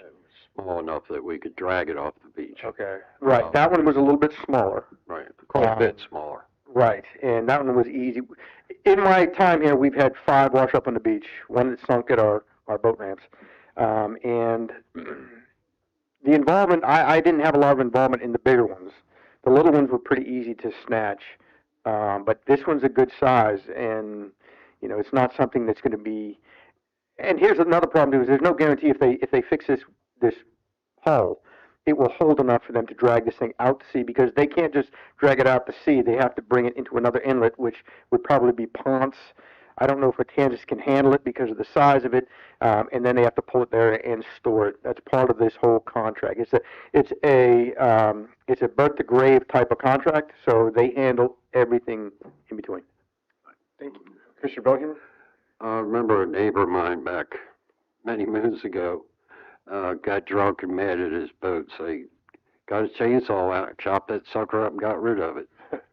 So, to Commissioner,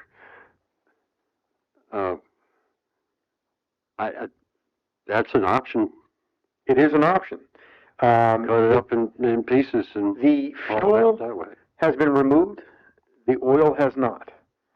So here's another reason that we're trying on this sense of urgency, because if this vessel were to rupture or this spilling oil, it presents a whole new set of problems, especially with the Environmental Protection Agency and things like that. So rather than have it sit there for 8 months and risk a nor'easter or another storm coming to do it damage and break it up, and then you've got an engine, we're kind of against the Mother Nature right now. Anybody else have any other questions? No? All right. Thanks, Chief. We appreciate it. You're welcome. All right. Does anybody have any public comment on this matter? All right. Seeing none, I'll bring it back to the board. So we were presented with some options. How would everybody like to move forward with this?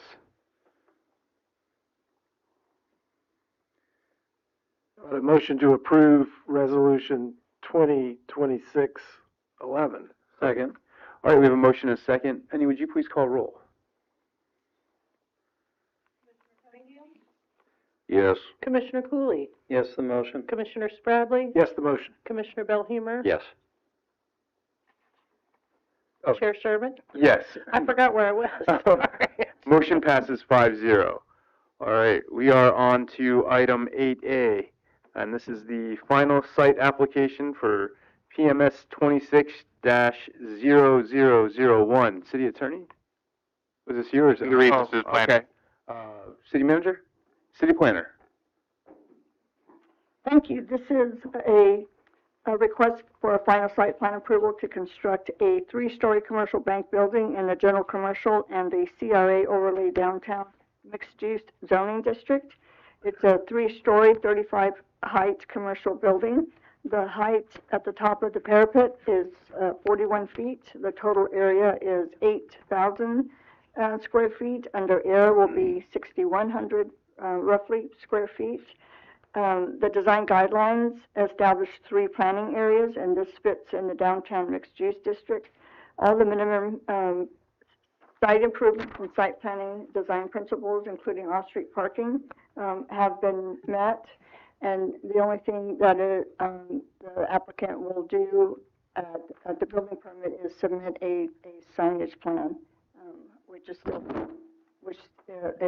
has yet to be submitted, but it will be submitted with the building permit. And that will be for ingress, egress, parking, ADA, and their logo.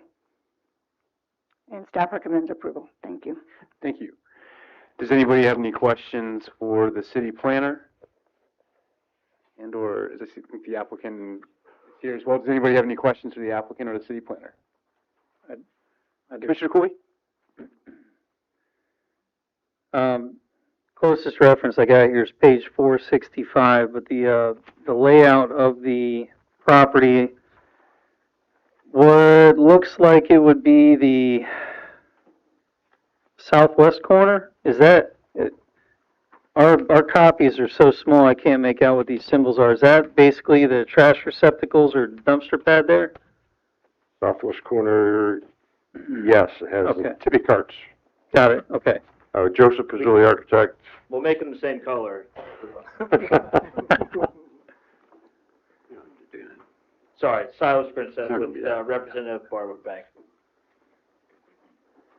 And the only other, question I had was on one of the signs, which should be, I'm looking at page 470. I don't believe, and Drew, you might need to guide me on this, but how I read our code, and we went through this with the Compass as well, is the sign is too high on that. And as Lupita pointed out, you're actually not approving signage today, it's just there for conceptual, but, City Manager did point that out, and I have the code. And I want to go back and look at what we did with Compass, but I think your memory is correct. I think we did make Compass lower because as that code reads, the parapet is exempt, but that doesn't include the sign being able to elevate into the parapet. And as I thought about it, early parts of the meeting, I think why we arrived at that with Compass too, and this was when we were revising, and you lowered that parapet exemption then. If it was as it was before, where there was a lot more exemption given for those parapets, to interpret it where the sign can be placed on the exempt parapet, you would have had people building parapets just to put signage higher, and I think that's a risk to the city if that were how you interpreted that. Right. And that was part of the discussion I think we had too. But, as far as architectural elements on this building, this is a good looking building. Joseph, you did a really good job on this. This is nice looking. Thank you. Well, we have good clients that allowed me to make it look well. Joseph's done a great job. We love it. We can't wait, so. Not bad for a kid.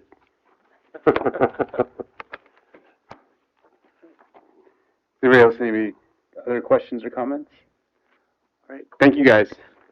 Thank you. We'll open this up for public comment. Any members of the public like to weigh in on this? All right, seeing none, I'll bring it back to the board. Is there, we can call vote on this one? Motion. Look for a motion on this.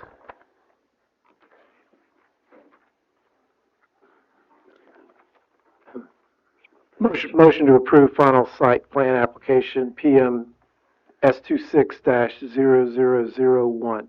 Second. We have a motion and a second. I'll second. Oh, you got a second. Yeah, Commissioner Boyd. Please call roll. Sorry. Commissioner Cooley, Yes, the motion. Commissioner Spradley, Yes to the motion. Commissioner Belhumer, Yes. Commissioner Cunningham, Yes. Chair Sherman. Yes, motion passes 5-0. All right, we are on to item 8B, ordinance 2026-02, City Attorney. Ordinance number 2026-02, an ordinance of the City of Flagler Beach, Florida, amending the Land Development Regulations, Section 2.06.12, rental units of Appendix A, Land Development Regulations, amending the process and schedule for fire inspections of resort dwellings and resort condominiums, providing for conflicts, providing for codification, providing for severability, and providing for an effective date. Chief, do you guys, City Manager, do you want to have anything first? No, I'll let the chief go ahead with it, and, Fire Inspector Adams is here as well. I didn't think anybody could sit still that long. Yeah, we're trained well. The fire department conducted a comprehensive review of our current practices regarding inspections on short-term rentals. And something that we identified that was great concern was the annual inspection practice that we currently have. It involves self-governing the inspections of short-term rentals. It's our professional opinion that any type of annual inspections be conducted by the fire department and not the individual. And I have Inspector Adams here if you have any technical questions for him. Okay. Does anybody have any questions for the fire chief or Inspector Adams? Mr. Cooley?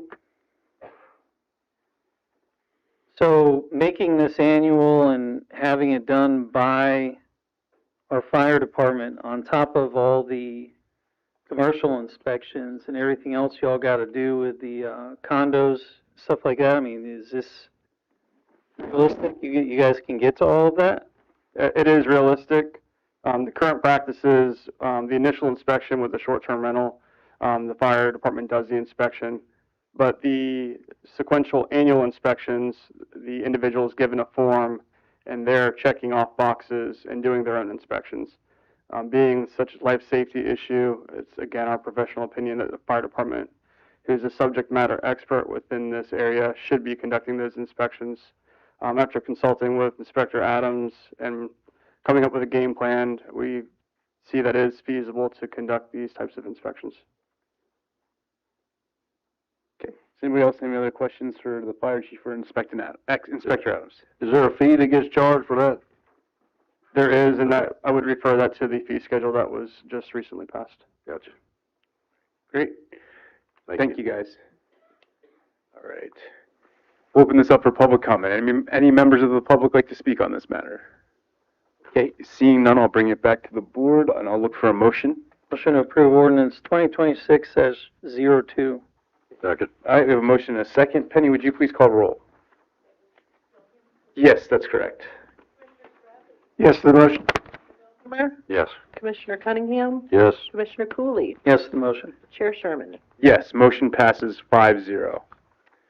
Okay, we are on item 8C, and that is ordinance 2026-03. City Attorney. Ordinance number 2026-03, an ordinance by the City Commission of the City of Flagler Beach, Florida, amending Appendix A, Land Development Regulations, Article 2, Zoning, amending Section 2.04.02.9.1, related to Barrier Island residential development standards, amending lot area, density, and lot width regulations, providing for inclusion in the Code of Ordinances, providing for conflicts, providing an effective date hereof.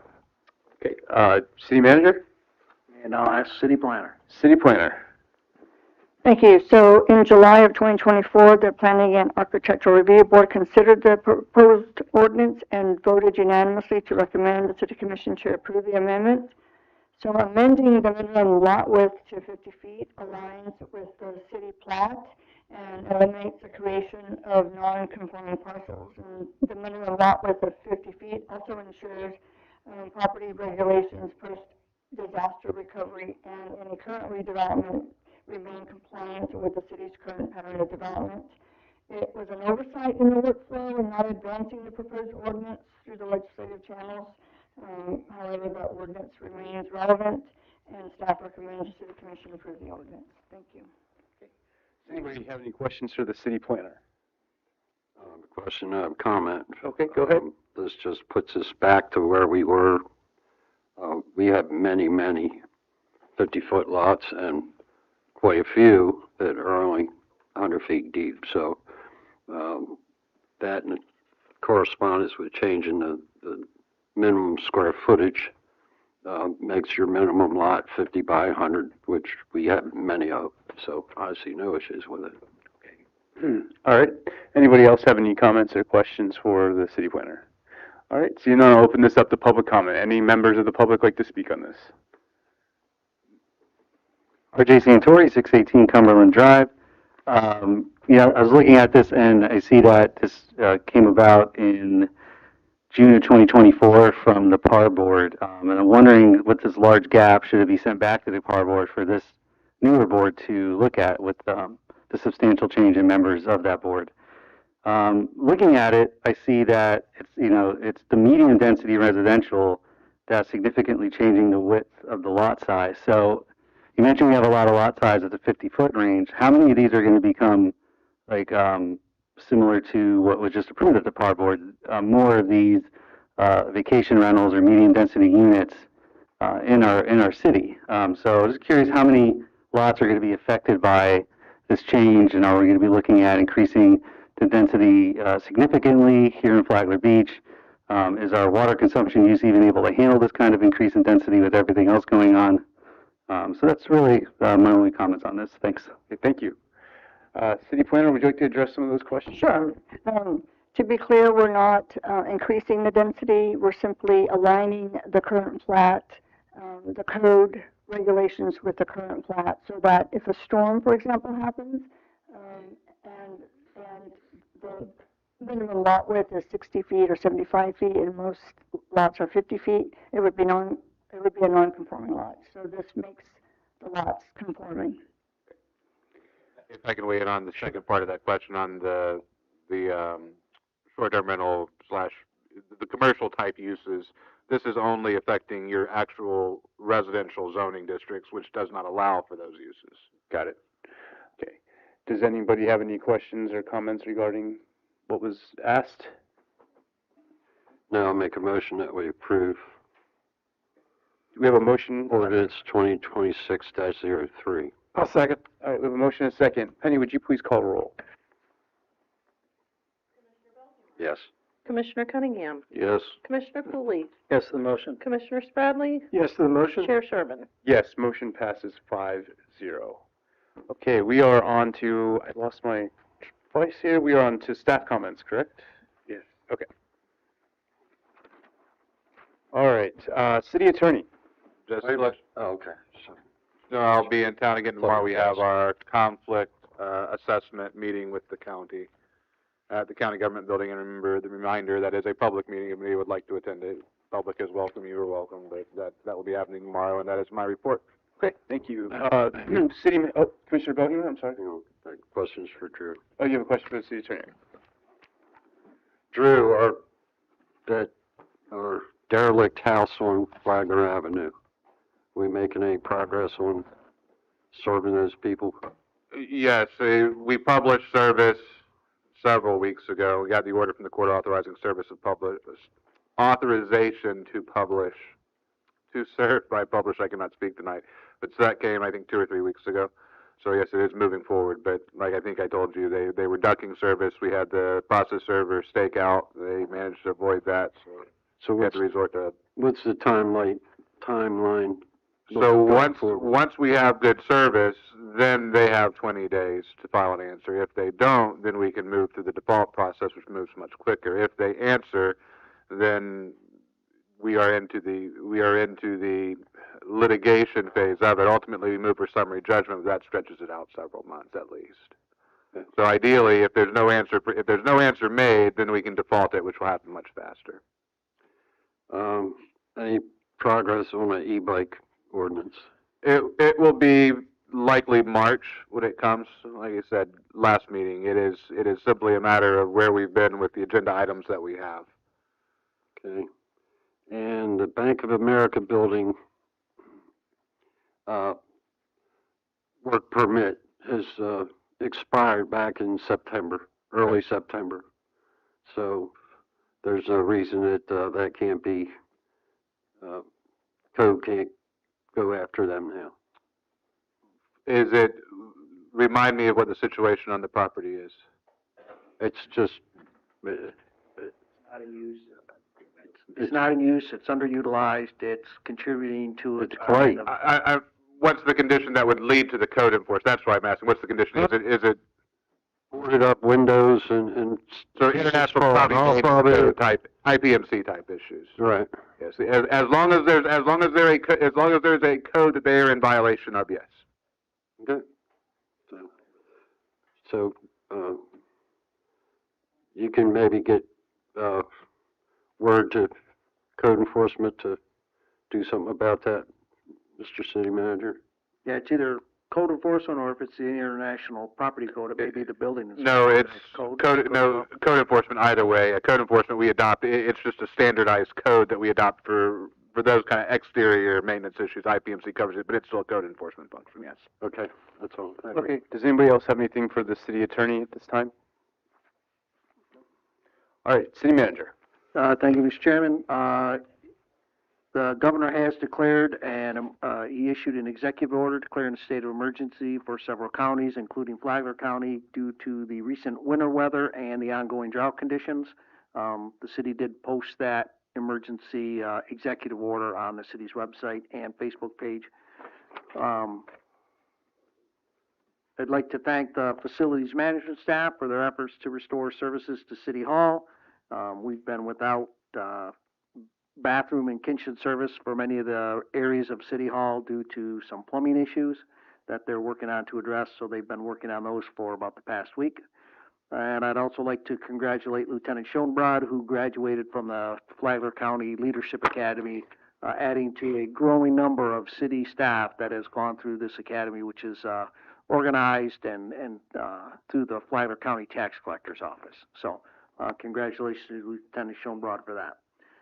Upcoming events, the Friday movie, in keeping with not only the theme of the 250th anniversary of the country, but also President's Day, the Friday flick, which will be in the Wickline Center, is February 20th, and it is the movie Lincoln, in honor of President's Day.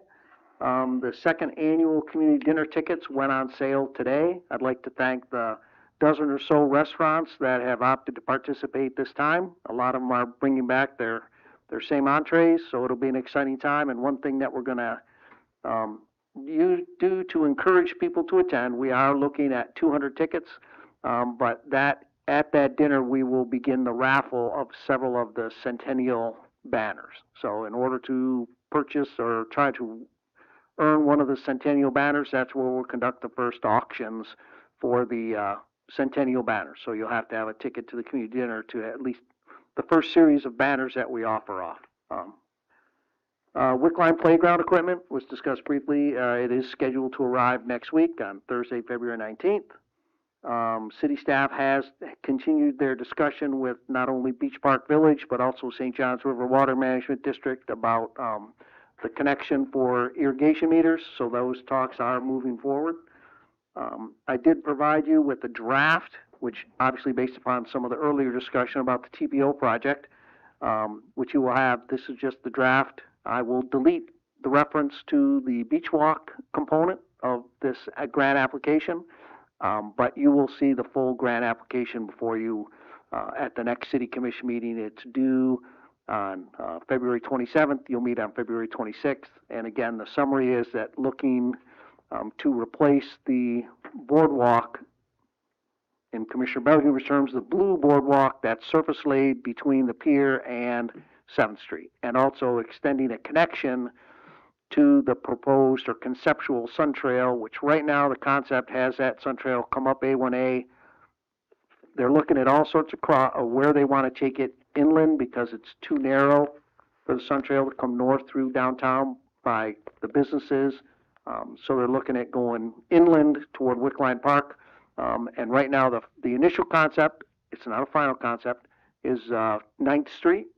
So our boardwalk doesn't go as far as 9th Street. So we're one block short, so the grant application is seeking not only the replacement of the blue surface laid boardwalk, but also extending that one block link to tie in with the Sun Trail. And the next public meeting for the Sun Trail is March 31st. It's still a long way out, we'll remind you, but that'll be at the Wickline Center on that day. So pending any questions, that's all that I have for you this evening. Okay, thank you. All right, Chief? Apologize, I was going to give you this earlier, but time is of the essence. I just want to say that I am absolutely sick and tired of the residents of Flagler Beach being victimized by fraudsters throughout the world. This has now become a daily occurrence for the police department that have to respond and answer to these poor victims of these frauds. We're talking about people's hard-earned money, kids' college funds, and other resources that these people are giving up to these fraudsters. Just today, and this is the reason I approached this podium, we had a gentleman who gave over almost $10,000 in cash to a fraudster, and we had to take the report on this. Just to put this in perspective, we all talked about the promenade at for the pier, and each section costing $1.3 million. Well, if you look at January to January here in Flagler Beach, the citizens have lost $1.3 million to fraudsters. This is a problem. It is not unique to the city of Flagler Beach. It is a nationwide problem. However, I'm not so concerned about the people in the nation. I am concerned with the people here in Flagler Beach. So, with that being said, it has prompted us. We have been working on a training program. That is the only way that we can get ahead of this, and it's the only way that law enforcement can be proactive with this problem. We have been working on a training program that we want to offer to these citizens of Flagler Beach. It's probably going to be about a 1 to 2 hour program. We don't have the final details on it yet, but this recent incident today, this poor gentleman who handed over this money, has expedited my time frame on this. So we're hoping that by the end of March, beginning of April, in this very room, we are going to have a program to educate the citizens of Flagler Beach about fraud, about the latest and greatest of what's going on, these scams that they are taking advantage of our population, of our citizens, and it's got to end. The only way we can do this is through education. I'm hoping to pack this place, and this is where you all come in. Because once I get the date announced, I want to advertise it. I want to get on to see if I can get on the radio to put out a PSA about this, and I want to pack this room. But I'm asking that possibly some of you on the dais can attend, because you are also very active in this community and you know a lot of people. And the only way that I can prevent this from a daily occurrence is to educate the citizens of Flagler Beach, and that's what we're going to do. End of March, beginning of April, we're hoping to have the first one. I'm hoping I have to do a series of 10 of these. I've got the instructors, I've got the material, I've got virtually everything I need. We were going to postpone this. We were going to have this sometime June, July. But with the urgency and the sheer number of calls for service that we are getting on this and the victims that are coming from Flagler Beach, we're going to bump this up, and this needs to be a priority for us. So once this date is, I would appreciate if some of you would please come and tell 2 friends, and let's get this place packed. Thank you. Thank you, Chief. I would also recommend leveraging the women's club for that too. They're really good when it comes to civic engagement. Do we have any other city clerk, or I see our HR director? Do you have any guys have anything? Okay. Just reminding that the election is coming up on March 3rd, and the all voting day of will be in this room. The other way to vote is by absentee ballot or mail-in ballot, and you can contact the supervisor of election if you're interested in that. Thank you. Mayor? Just really quick, wanted to thank Deanna for taking the lead on the community dinner and getting that going, and that's it. All right. Commissioner Spradley? Thank you. We had the multi-jurisdictional workshop, the quarterly one, last week. Commissioner Cooley and I attended. Right at the top of the agenda were 3 matters concerning Flagler Beach: lifeguard funding, beach management, and fireworks. For lifeguard funding, we know that historically the county has contributed money every year to our budget for the lifeguards.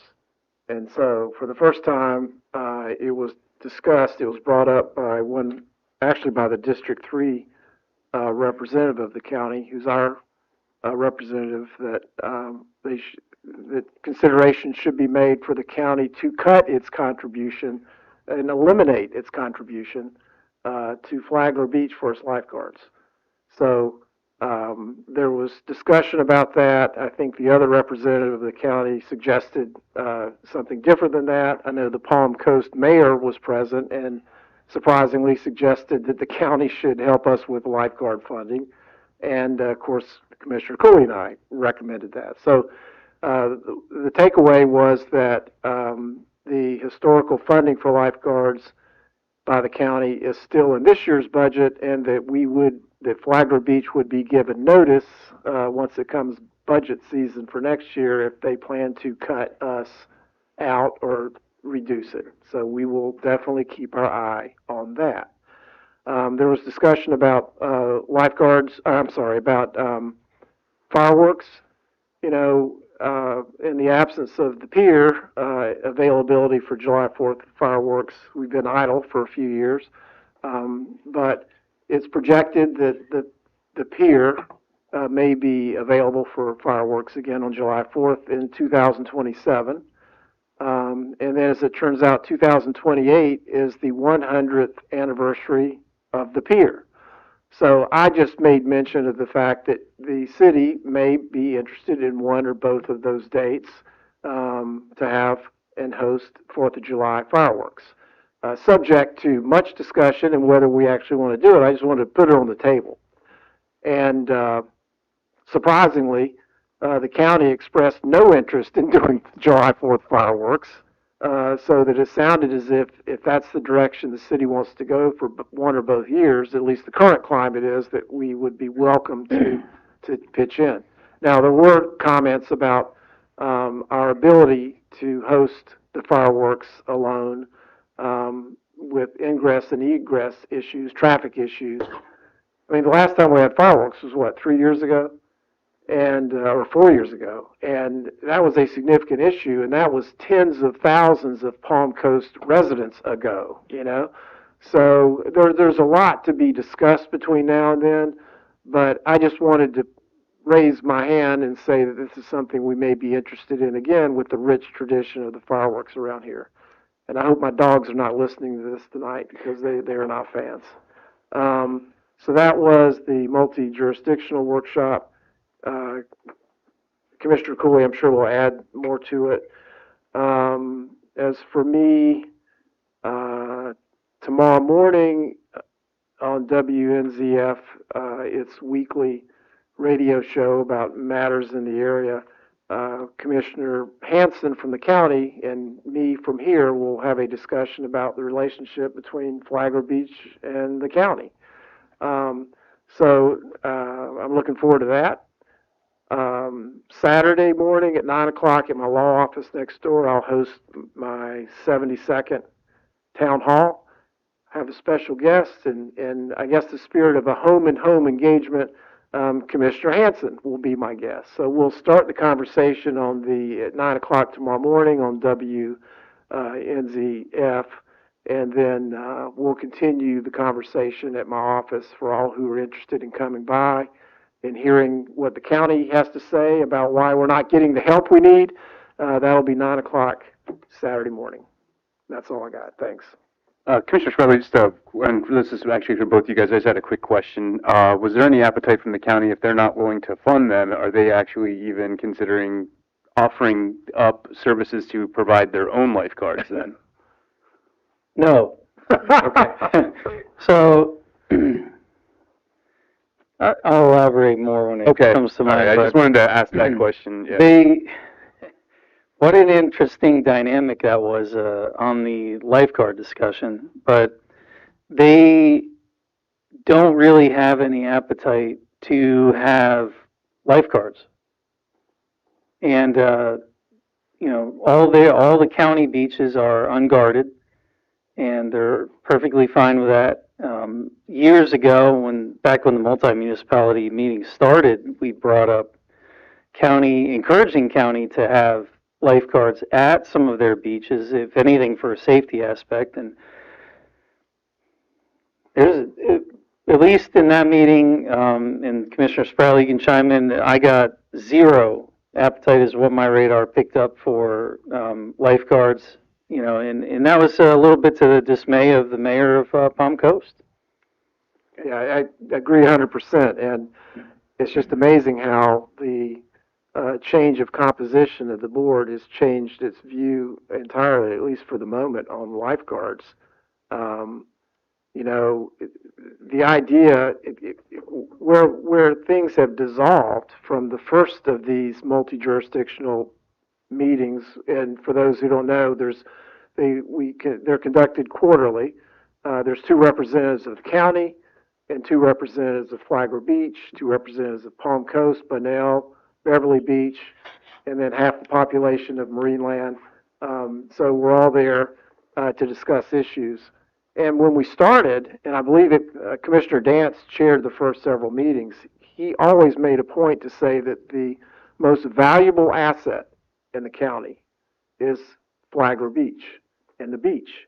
And when the discussion of lifeguards came up, they were always supportive, and the conversation was never about eliminating the contribution by the county. The conversation was about partnering and extending the lifeguard coverage. Would Flagler Beach, for example, be interested in extending our coverage north and south, and the county would contribute? That's where the discussion used to be.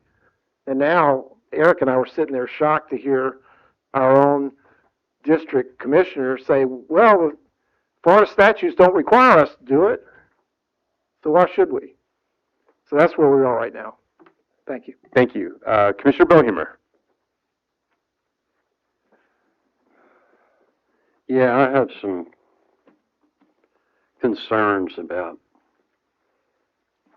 the direction that the city's going in some ways. Can you take one of those? Sure. Pass.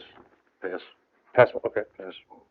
Is it one paper per person? No, one packet per person. No, we got one there. Oh, one. Got one here. Okay. Sorry about that. One more to pass down. Okay. Good job. Right. One for the city attorney? Yeah. Okay. Okay. Is there one for the clerk? It's coming. Okay. Just for this one. Okay. That's stuff that I'm not necessarily going to be talking about directly, but I have some other things, but there are other concerns about issues I think we have with how our cities, the direction our city's going. The commission hires two employees, the city manager and the city attorney. It is the duty of this commission to hold these two employees accountable for performing their duties as expressed in their job description. For the city manager, this is done by completing an annual performance evaluation and personally sharing any concerns with him.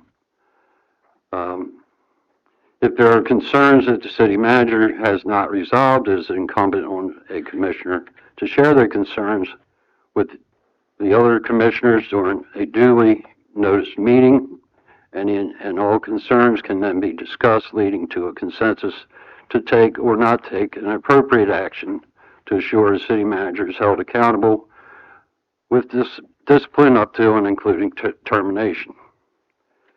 I believe that all of you are aware of my list that I share and review with the city manager every week.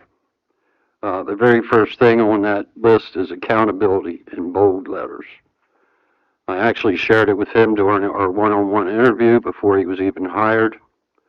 Unfortunately, Dale does not hold his own staff accountable when he should. He defends them over and over again. I'm not very happy with the regime he's creating by changing the organizational chart without commission approval and hiring some individuals while ignoring or hiring practices. Our engineer was hired under false pretenses and did not meet our minimum standards for an engineer as advertised. Dale has ended up paying Mr. Freeman more than himself. Mr. Freeman goes by different titles: city engineer, public works director, public works administrator. However, he's acting like an assistant city manager. So that brings me to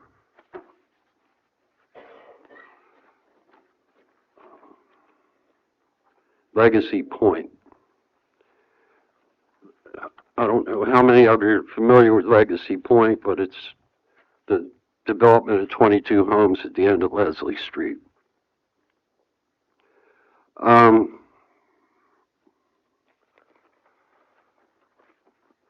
Where's that page? Okay, so typically how the process is done when a new building site is created or started moving along. Whenever you want to build something and you want to clear the land, you have to submit a full permitting package. And then you have to pay for all the fees, the impact fees, the fees related to inspections throughout the project. That all has to be paid up front. However, this particular developer was asking to do it a little bit different way by getting a permit to do the site plan work first. And it literally says on the building permit, site work only for 22 unit cottage project, including site clearing and grading, erosion and sediment control, site utilities, stormwater infrastructure, stormwater management systems, so on and so forth, right on up to the curbs and gutters. But the permit that was issued was only for that, and it was done without going through the building department. The building department is who issues all permits, or has up to this point, apparently. And the city engineer went to the staff to a staff member of the building department and asked for, a site work only permit to be created.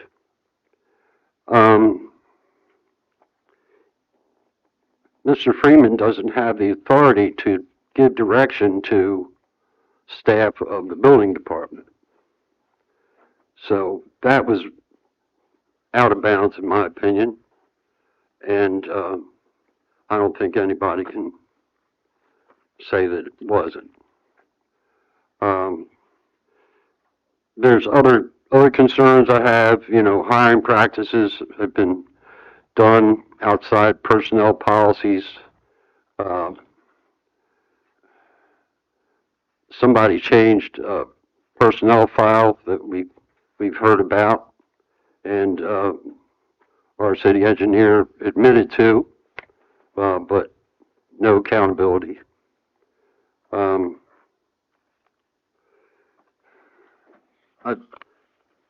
The city personnel policies that were brought to us and we talked about were supposed to come back to us with some changes, and we haven't seen that again. And I don't know. I just think it's time that we discuss some issues. I don't know how the rest of you think about it, but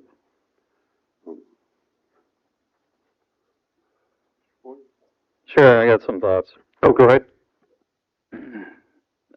I guess I'm having a hard time tracking where you're going with this, because this is kind of like you threw the kitchen sink at this. You started with your own personal list, which we don't know what's on it, other than that accountability is on the top. But you know, then talking about hiring practices and this legacy point thing. But I guess I mean, what this would need to be is like, this is general things. You know, if there's issues with hiring practices, what specifically are you referring to? Oh, there's backup to my claims. So I guess this strikes me as an agenda item request is what it would need to be in order for us to even have conversation about it. We have to know what specific thing you're talking about. There's this giant stack of papers that I don't know what it is, you know, that I'll take a look at, but I mean, it sounds like, and correct me if I'm wrong, are you requesting to have an agenda item to discuss very pointed, specific things? Or are you wanting to have an agenda item to talk about the city manager's job performance, or like, what is it? Both. I don't think that an agenda item would give us enough time to talk about it. I would suggest that we have a workshop and discuss all these issues that there's proof to. And some of it's concerning. I think somebody's building a regime that kind of changes how people react to, how some of our employees react to their jobs. And, you know, I love this city. I'm deeply vested in it. I'm not going anywhere, and I don't want it ruined for everybody at some point to deal with hereafter. And I think that we have some challenges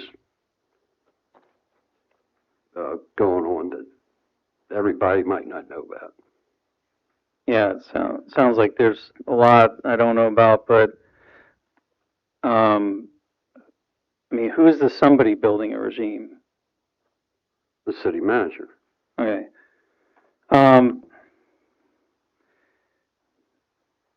Yeah, I'm not opposed to an agenda item. I don't know about an entire workshop. dedicated to things that I don't even know what we're gonna be talking about. Just where I'm at. Yeah, yeah, I definitely, to me, an agenda item, because I don't understand half of what's being talked about and also the direction this is going. Definitely not a workshop, because usually a workshop is something that, is, we know what we're talking about, for one thing, before we have a workshop. And let's have an agenda item, and let's be more specific with what the complaints are, and decide what to do from there, would be my view. But I would like to make sure that our topics we cover are concerning the only things that we are oversee, which is either the city attorney or the city manager. If some department guy talks to another department guy a particular way or whatever, then that's not, we don't get involved in that. That's outside our jurisdiction. If the final outcome of that was like unacceptable to Commissioner Bellinger, then we can talk about that as far as what city manager did not, or something. But I want to make sure that, and this has been going on a lot, is city commissioners are getting drug into mully-grubbing in between employees. I've been confronted by it dozens of times, and I shut it down. I want to make sure we are not going down this road as a group. If we want to talk about city manager, we can talk about city manager, but that is it. And the only other things that we would need is things that are directly correlating to the city manager. I think that's fair, but we are not here to run staff.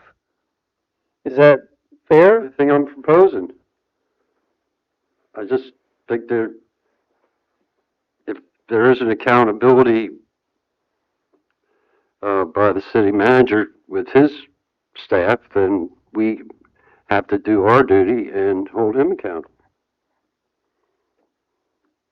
And there's... Yeah, if you have very, specific things to make an agenda item, I wouldn't be opposed to it, but I guess we have to see it. Mayor? Can we get some specifics? Because this is like talking in circles that doesn't make a lot of sense without any. Yeah, I think would be the purpose of the agenda item, to have the backup and stuff for it.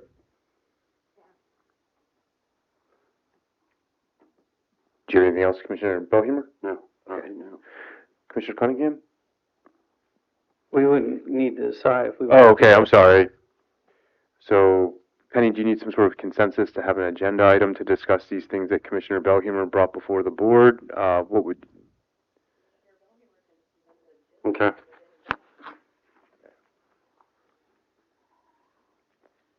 Fair. Okay, thank you. All right, Commissioner Cunningham. I'm aware of some of these same things that Commissioner Belhumeur is talking about, just from looking at what he gave us. And I agree. The town's not being managed like it needs to be at all. No oversight, no accountability, no direction. I mean, you got people riding around all over town and with no direction or accountability. It's missing. I don't know how involved you are out in the field and see what's going on, but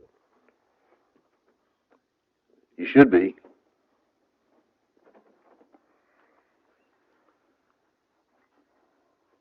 This very bad. I mean, that's the whole reason I ran for commission last year, because nothing was getting done. And I ran on getting stuff done, and nothing is still getting done.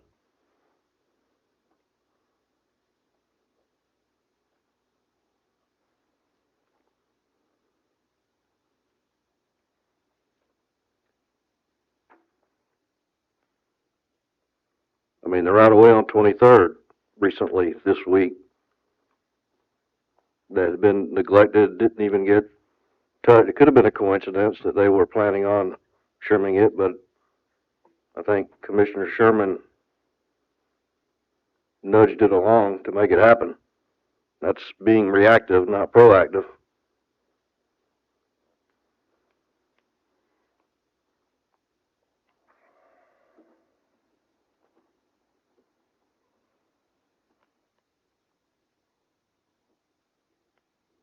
And the Legacy cottages, I rode by there.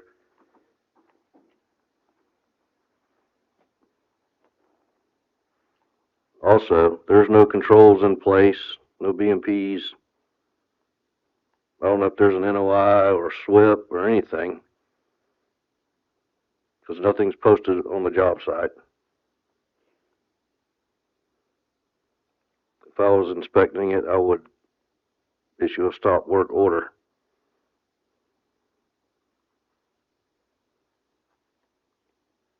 If you're going to have turbid water flowing south to Beulah when we get rain this weekend.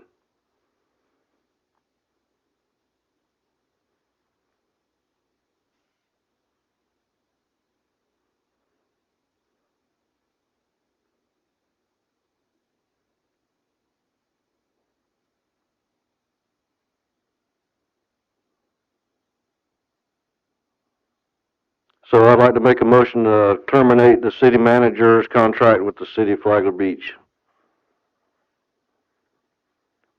That really needs to be an agenda item, not from the floor and during comments. An agenda item? Yes, sir. Okay. So be it. That's it. Okay. Commissioner Coy? All right, comments. We'll go back to the multi-municipality meeting.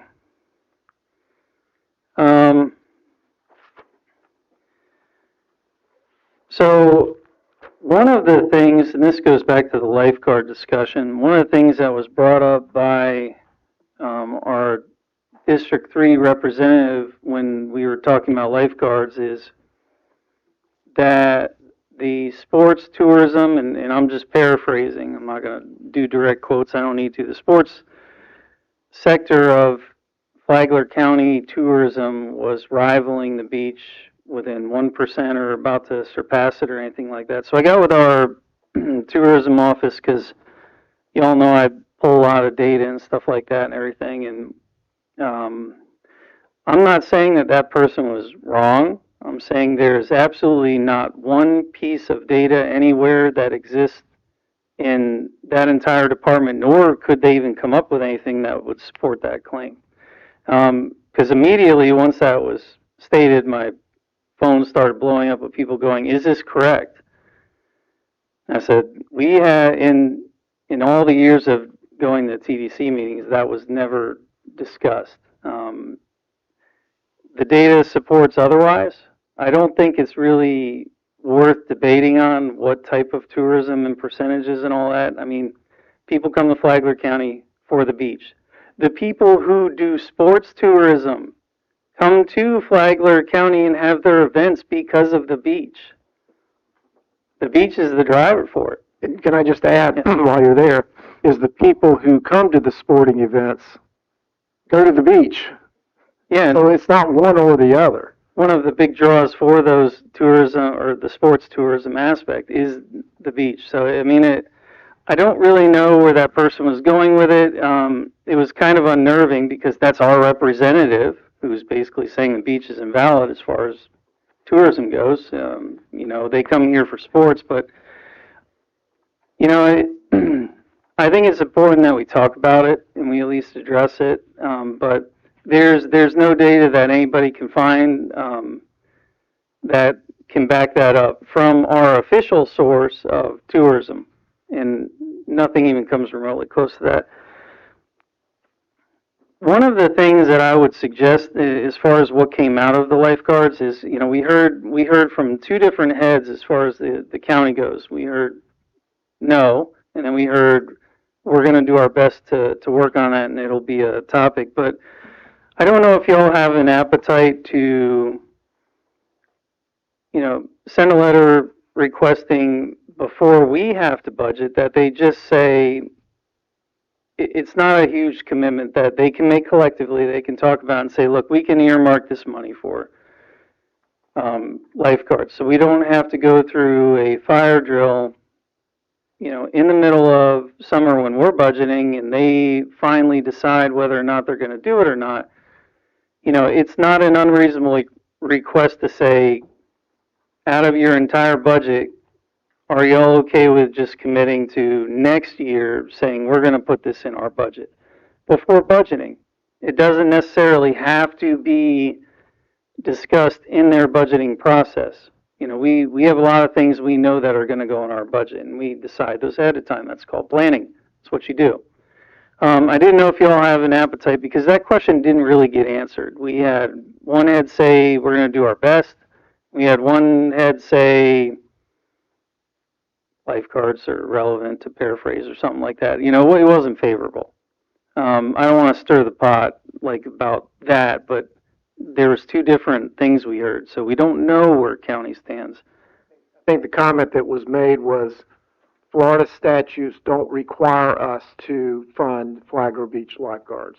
Right. And it was, you know, they called it local preference or something like that. But the issue is the folks that are going to that guarded area, the majority of them are not city residents. So, you know, it really, and that was the entire purpose of county helping to fund the guard program, because this was a county benefit. It wasn't necessarily a city of Flagler Beach benefit. You know, and then if the funding goes away, you got all these other discussions of, you know, should Flagler Beach be trying to fund an entire lifeguard program that the vast majority of the people that use it are not from here? But I didn't know if you all had an appetite of sending a letter asking that we try to get a response before budgeting. Is that reasonable? Do you all have an appetite for that? Are you guys okay with what Commissioner Coy is proposing? We've been proposing that for years. Never gets done till too late. So yeah, now's the time. I thought there was an agreement that renewed every year, the county provided money for lifeguards. There's a interlocal agreement that the sides can terminate pretty much. Did they terminate it? The county? They haven't terminated it yet. Is it year to year? Mm-hmm. Right. And that's kind of the ask, is just that we know ahead of time where that's going, versus them deciding during budgeting that they want to terminate and they send us a letter in whatever time frames in the ILA, you know, that gets followed. But now have to be approved by both sides though. No. We have to agree to it. No. Nope. They can just unilaterally drop. Typically, those interlocals are, yes, one party can opt out, yes. I don't think it hurts to ask. Yeah. Whether there's a That's- response or not, but at least the question has been asked. Well, and that was kind of my thought process. I mean, It'll make them look bad, that's for sure. I mean, under the theory that if you don't ask, you don't get. I mean, you may as well try and keep that topic fresh in everybody's minds. And that's Right. one way to do it. I worry about this just falling back on us. You know, they're going to say, look, you know, we're just not going to do it. We're going to put that on them. And that puts our city in a bad spot, because guess who has to play bad guy if, you know, it's decided that that's not productive for the city to fund that entire program. Yeah. So, and I think that's why they're sitting that comfortable. But that's, you know, it's politicizing it. I just think for budgetary purpose and knowing what we're looking at, if you all be okay with that, it definitely wouldn't hurt. Okay. I want to make sure I cover everything from that meeting. Oh, the only other thing that was brought up under the 4th of July, and of course I gotta say that because I'm the naysayer guy, right? As we call it. But so we put in the request for that, and we definitely got the response of, if you want it, have it. But the other side of that coin is they were also going, are you sure you want that? because they're fully aware of how much the county's changed since pre-COVID, the population explosion, and you also have like a change of behavior in pre and post-COVID, and you have all these factors and in what the fireworks are.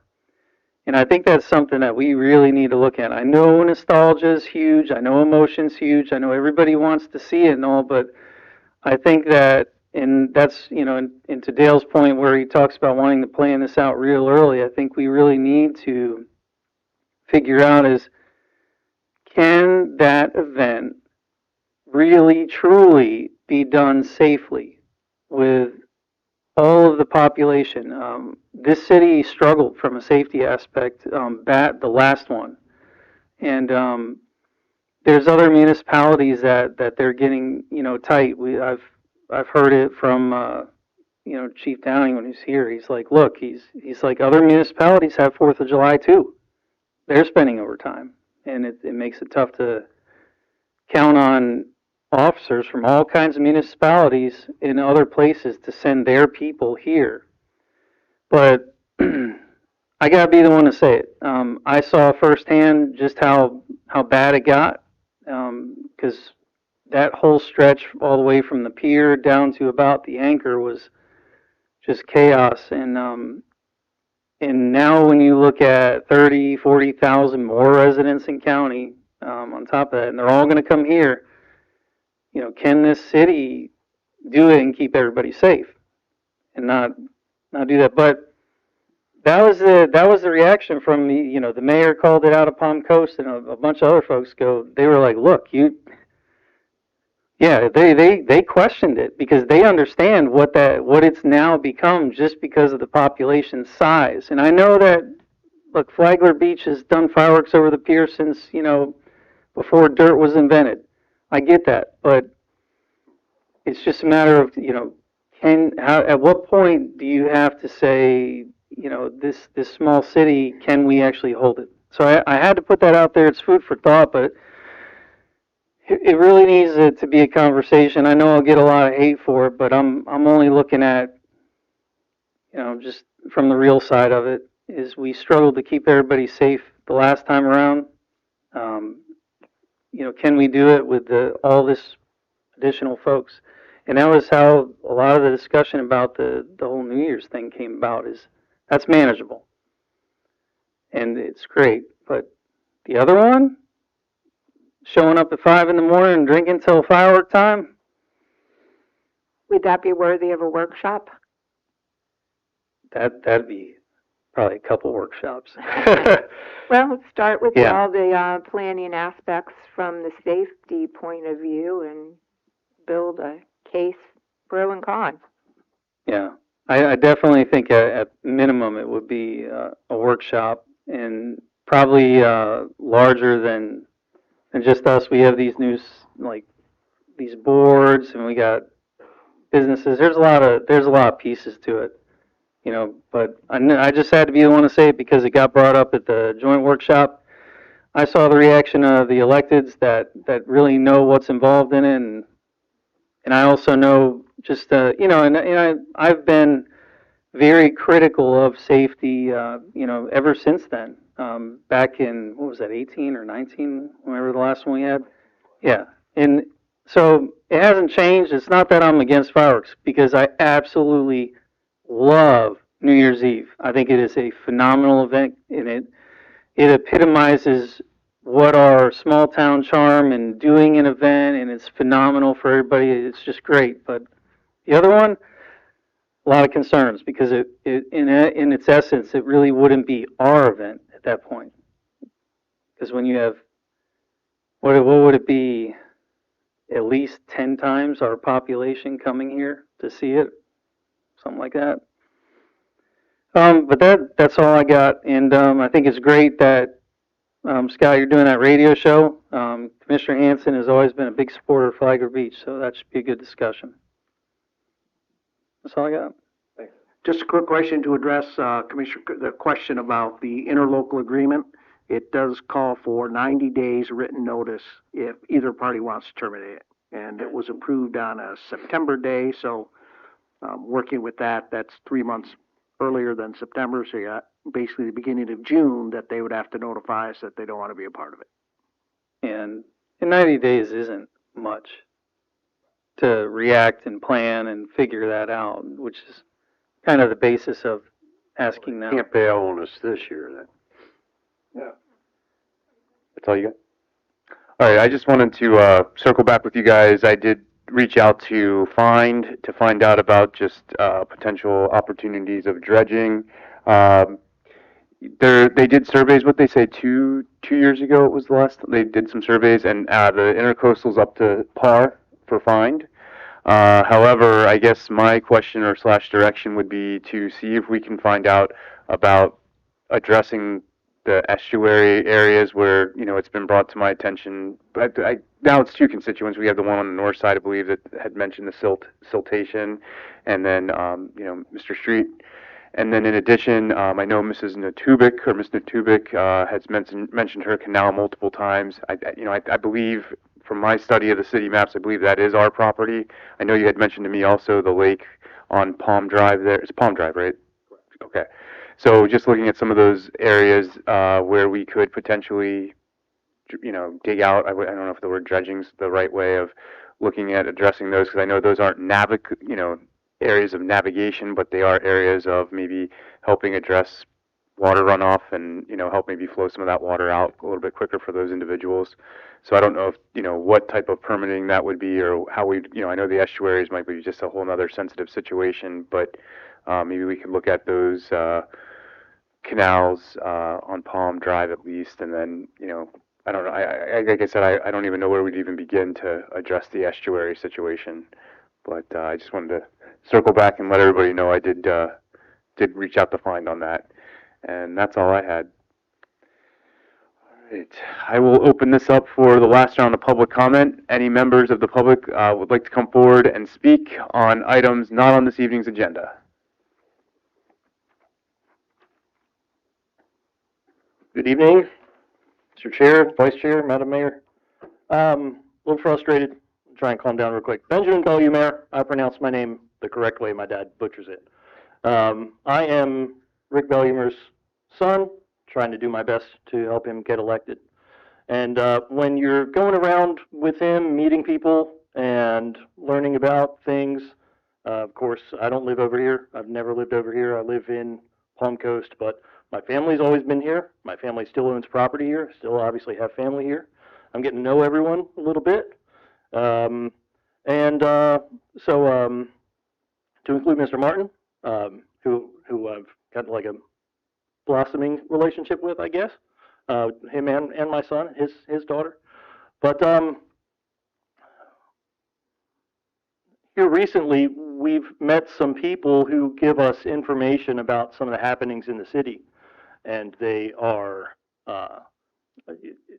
you can't ignore them. So when someone pulls us aside and gives us a bunch of information, and as commissioners, you know you are obligated to act on that information.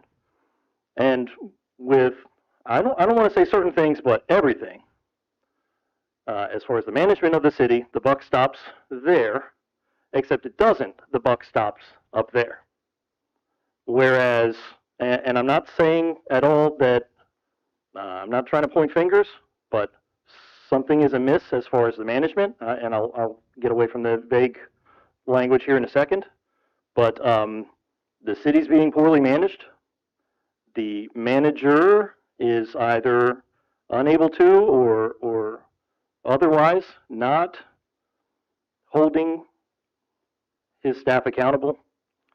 And the commission has the obligation to hold, well, he's one of the commission's 2 employees, right? Have to hold him accountable. So we go over this information. My father agrees that he has no choice but to speak up. And so here he is trying to speak up, and he hands out a bunch of information. The cover sheet of which I have, only takes a second to read, it's 1 page. These aren't blind accusations. This is a problem with proof that was handed to you that almost none of you took a second to read. Frankly, I was very disappointed. I mean, we're asking for evidence, Madam Mayor. He handed it to you.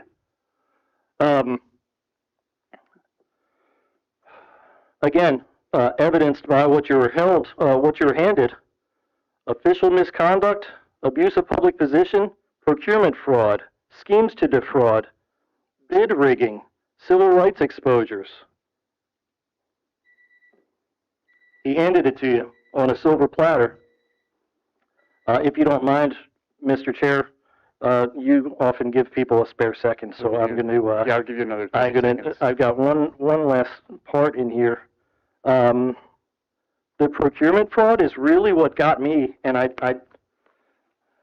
literally in plain speak, you have the de facto city engineer working with and I'm looking at emails and receipts here. You have it in your hands, forgive me.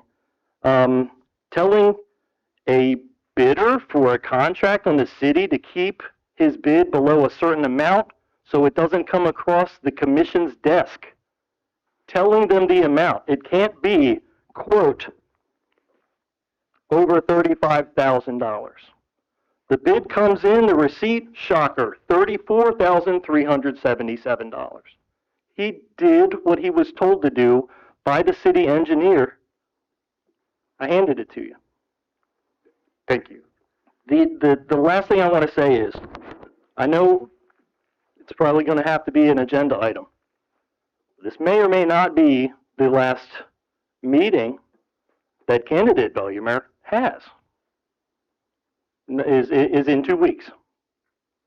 So with him going out the door, and we weighed this because it could look really bad for him as a candidate, but he didn't care about that.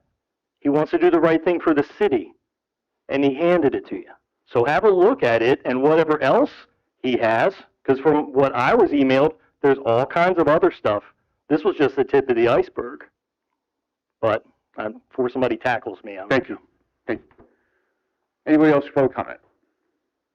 All right. Clifford. See how quickly I jumped up so my wife wouldn't stop me.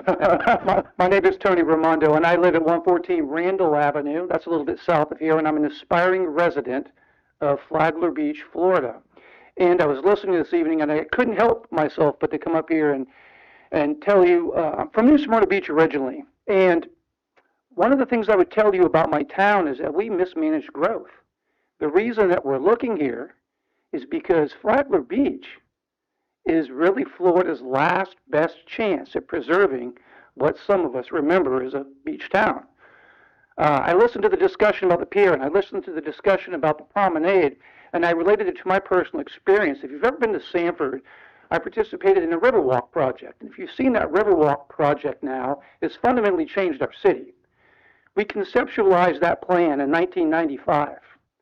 And we got the last part of Phase 3 done in 2018. And when you compare it to the timeline that you heard this evening, it doesn't sound that far away, does it? The truth is that we needed erosion control, connectivity, walkability, and recreation. Does that sound familiar? It should. It's what you're dealing with now. This project will never be cheaper. The deadline will never be sooner. And what I heard the city manager say was, he had garnered enough political support and matching monies to move forward if directed to do so. Please, as a future resident, make sure you overturn every stone before you walk away from this project, because what you do now is going to ripple into eternity for our community. The second thing, so I have a few seconds left, I would tell you the discussion about lifeguards. I was a lifeguard. Both of my sons were lifeguards. Volusia County Ocean Lifeguards. What I would tell you might not know about the program is that the Navy Special Operations community recruits actively from those men and women. I know that because my son is serving with them now. If they want SEALs, if they want SWCC, if they want EOD, they come to Central Florida beaches and they pick the best of the best. So this is not just about safeguarding tourists. This is about instilling a sense of duty and honor and pride in our young people. Please do everything in your power not to abandon that program. Thank you. Thank you, sir. All right. Thank you both for your comments. I'll go ahead and look for a meeting to, or I'm sorry, look for the motion to adjourn. I'll make that motion. Okay, do we have a second? All right, meeting's adjourned.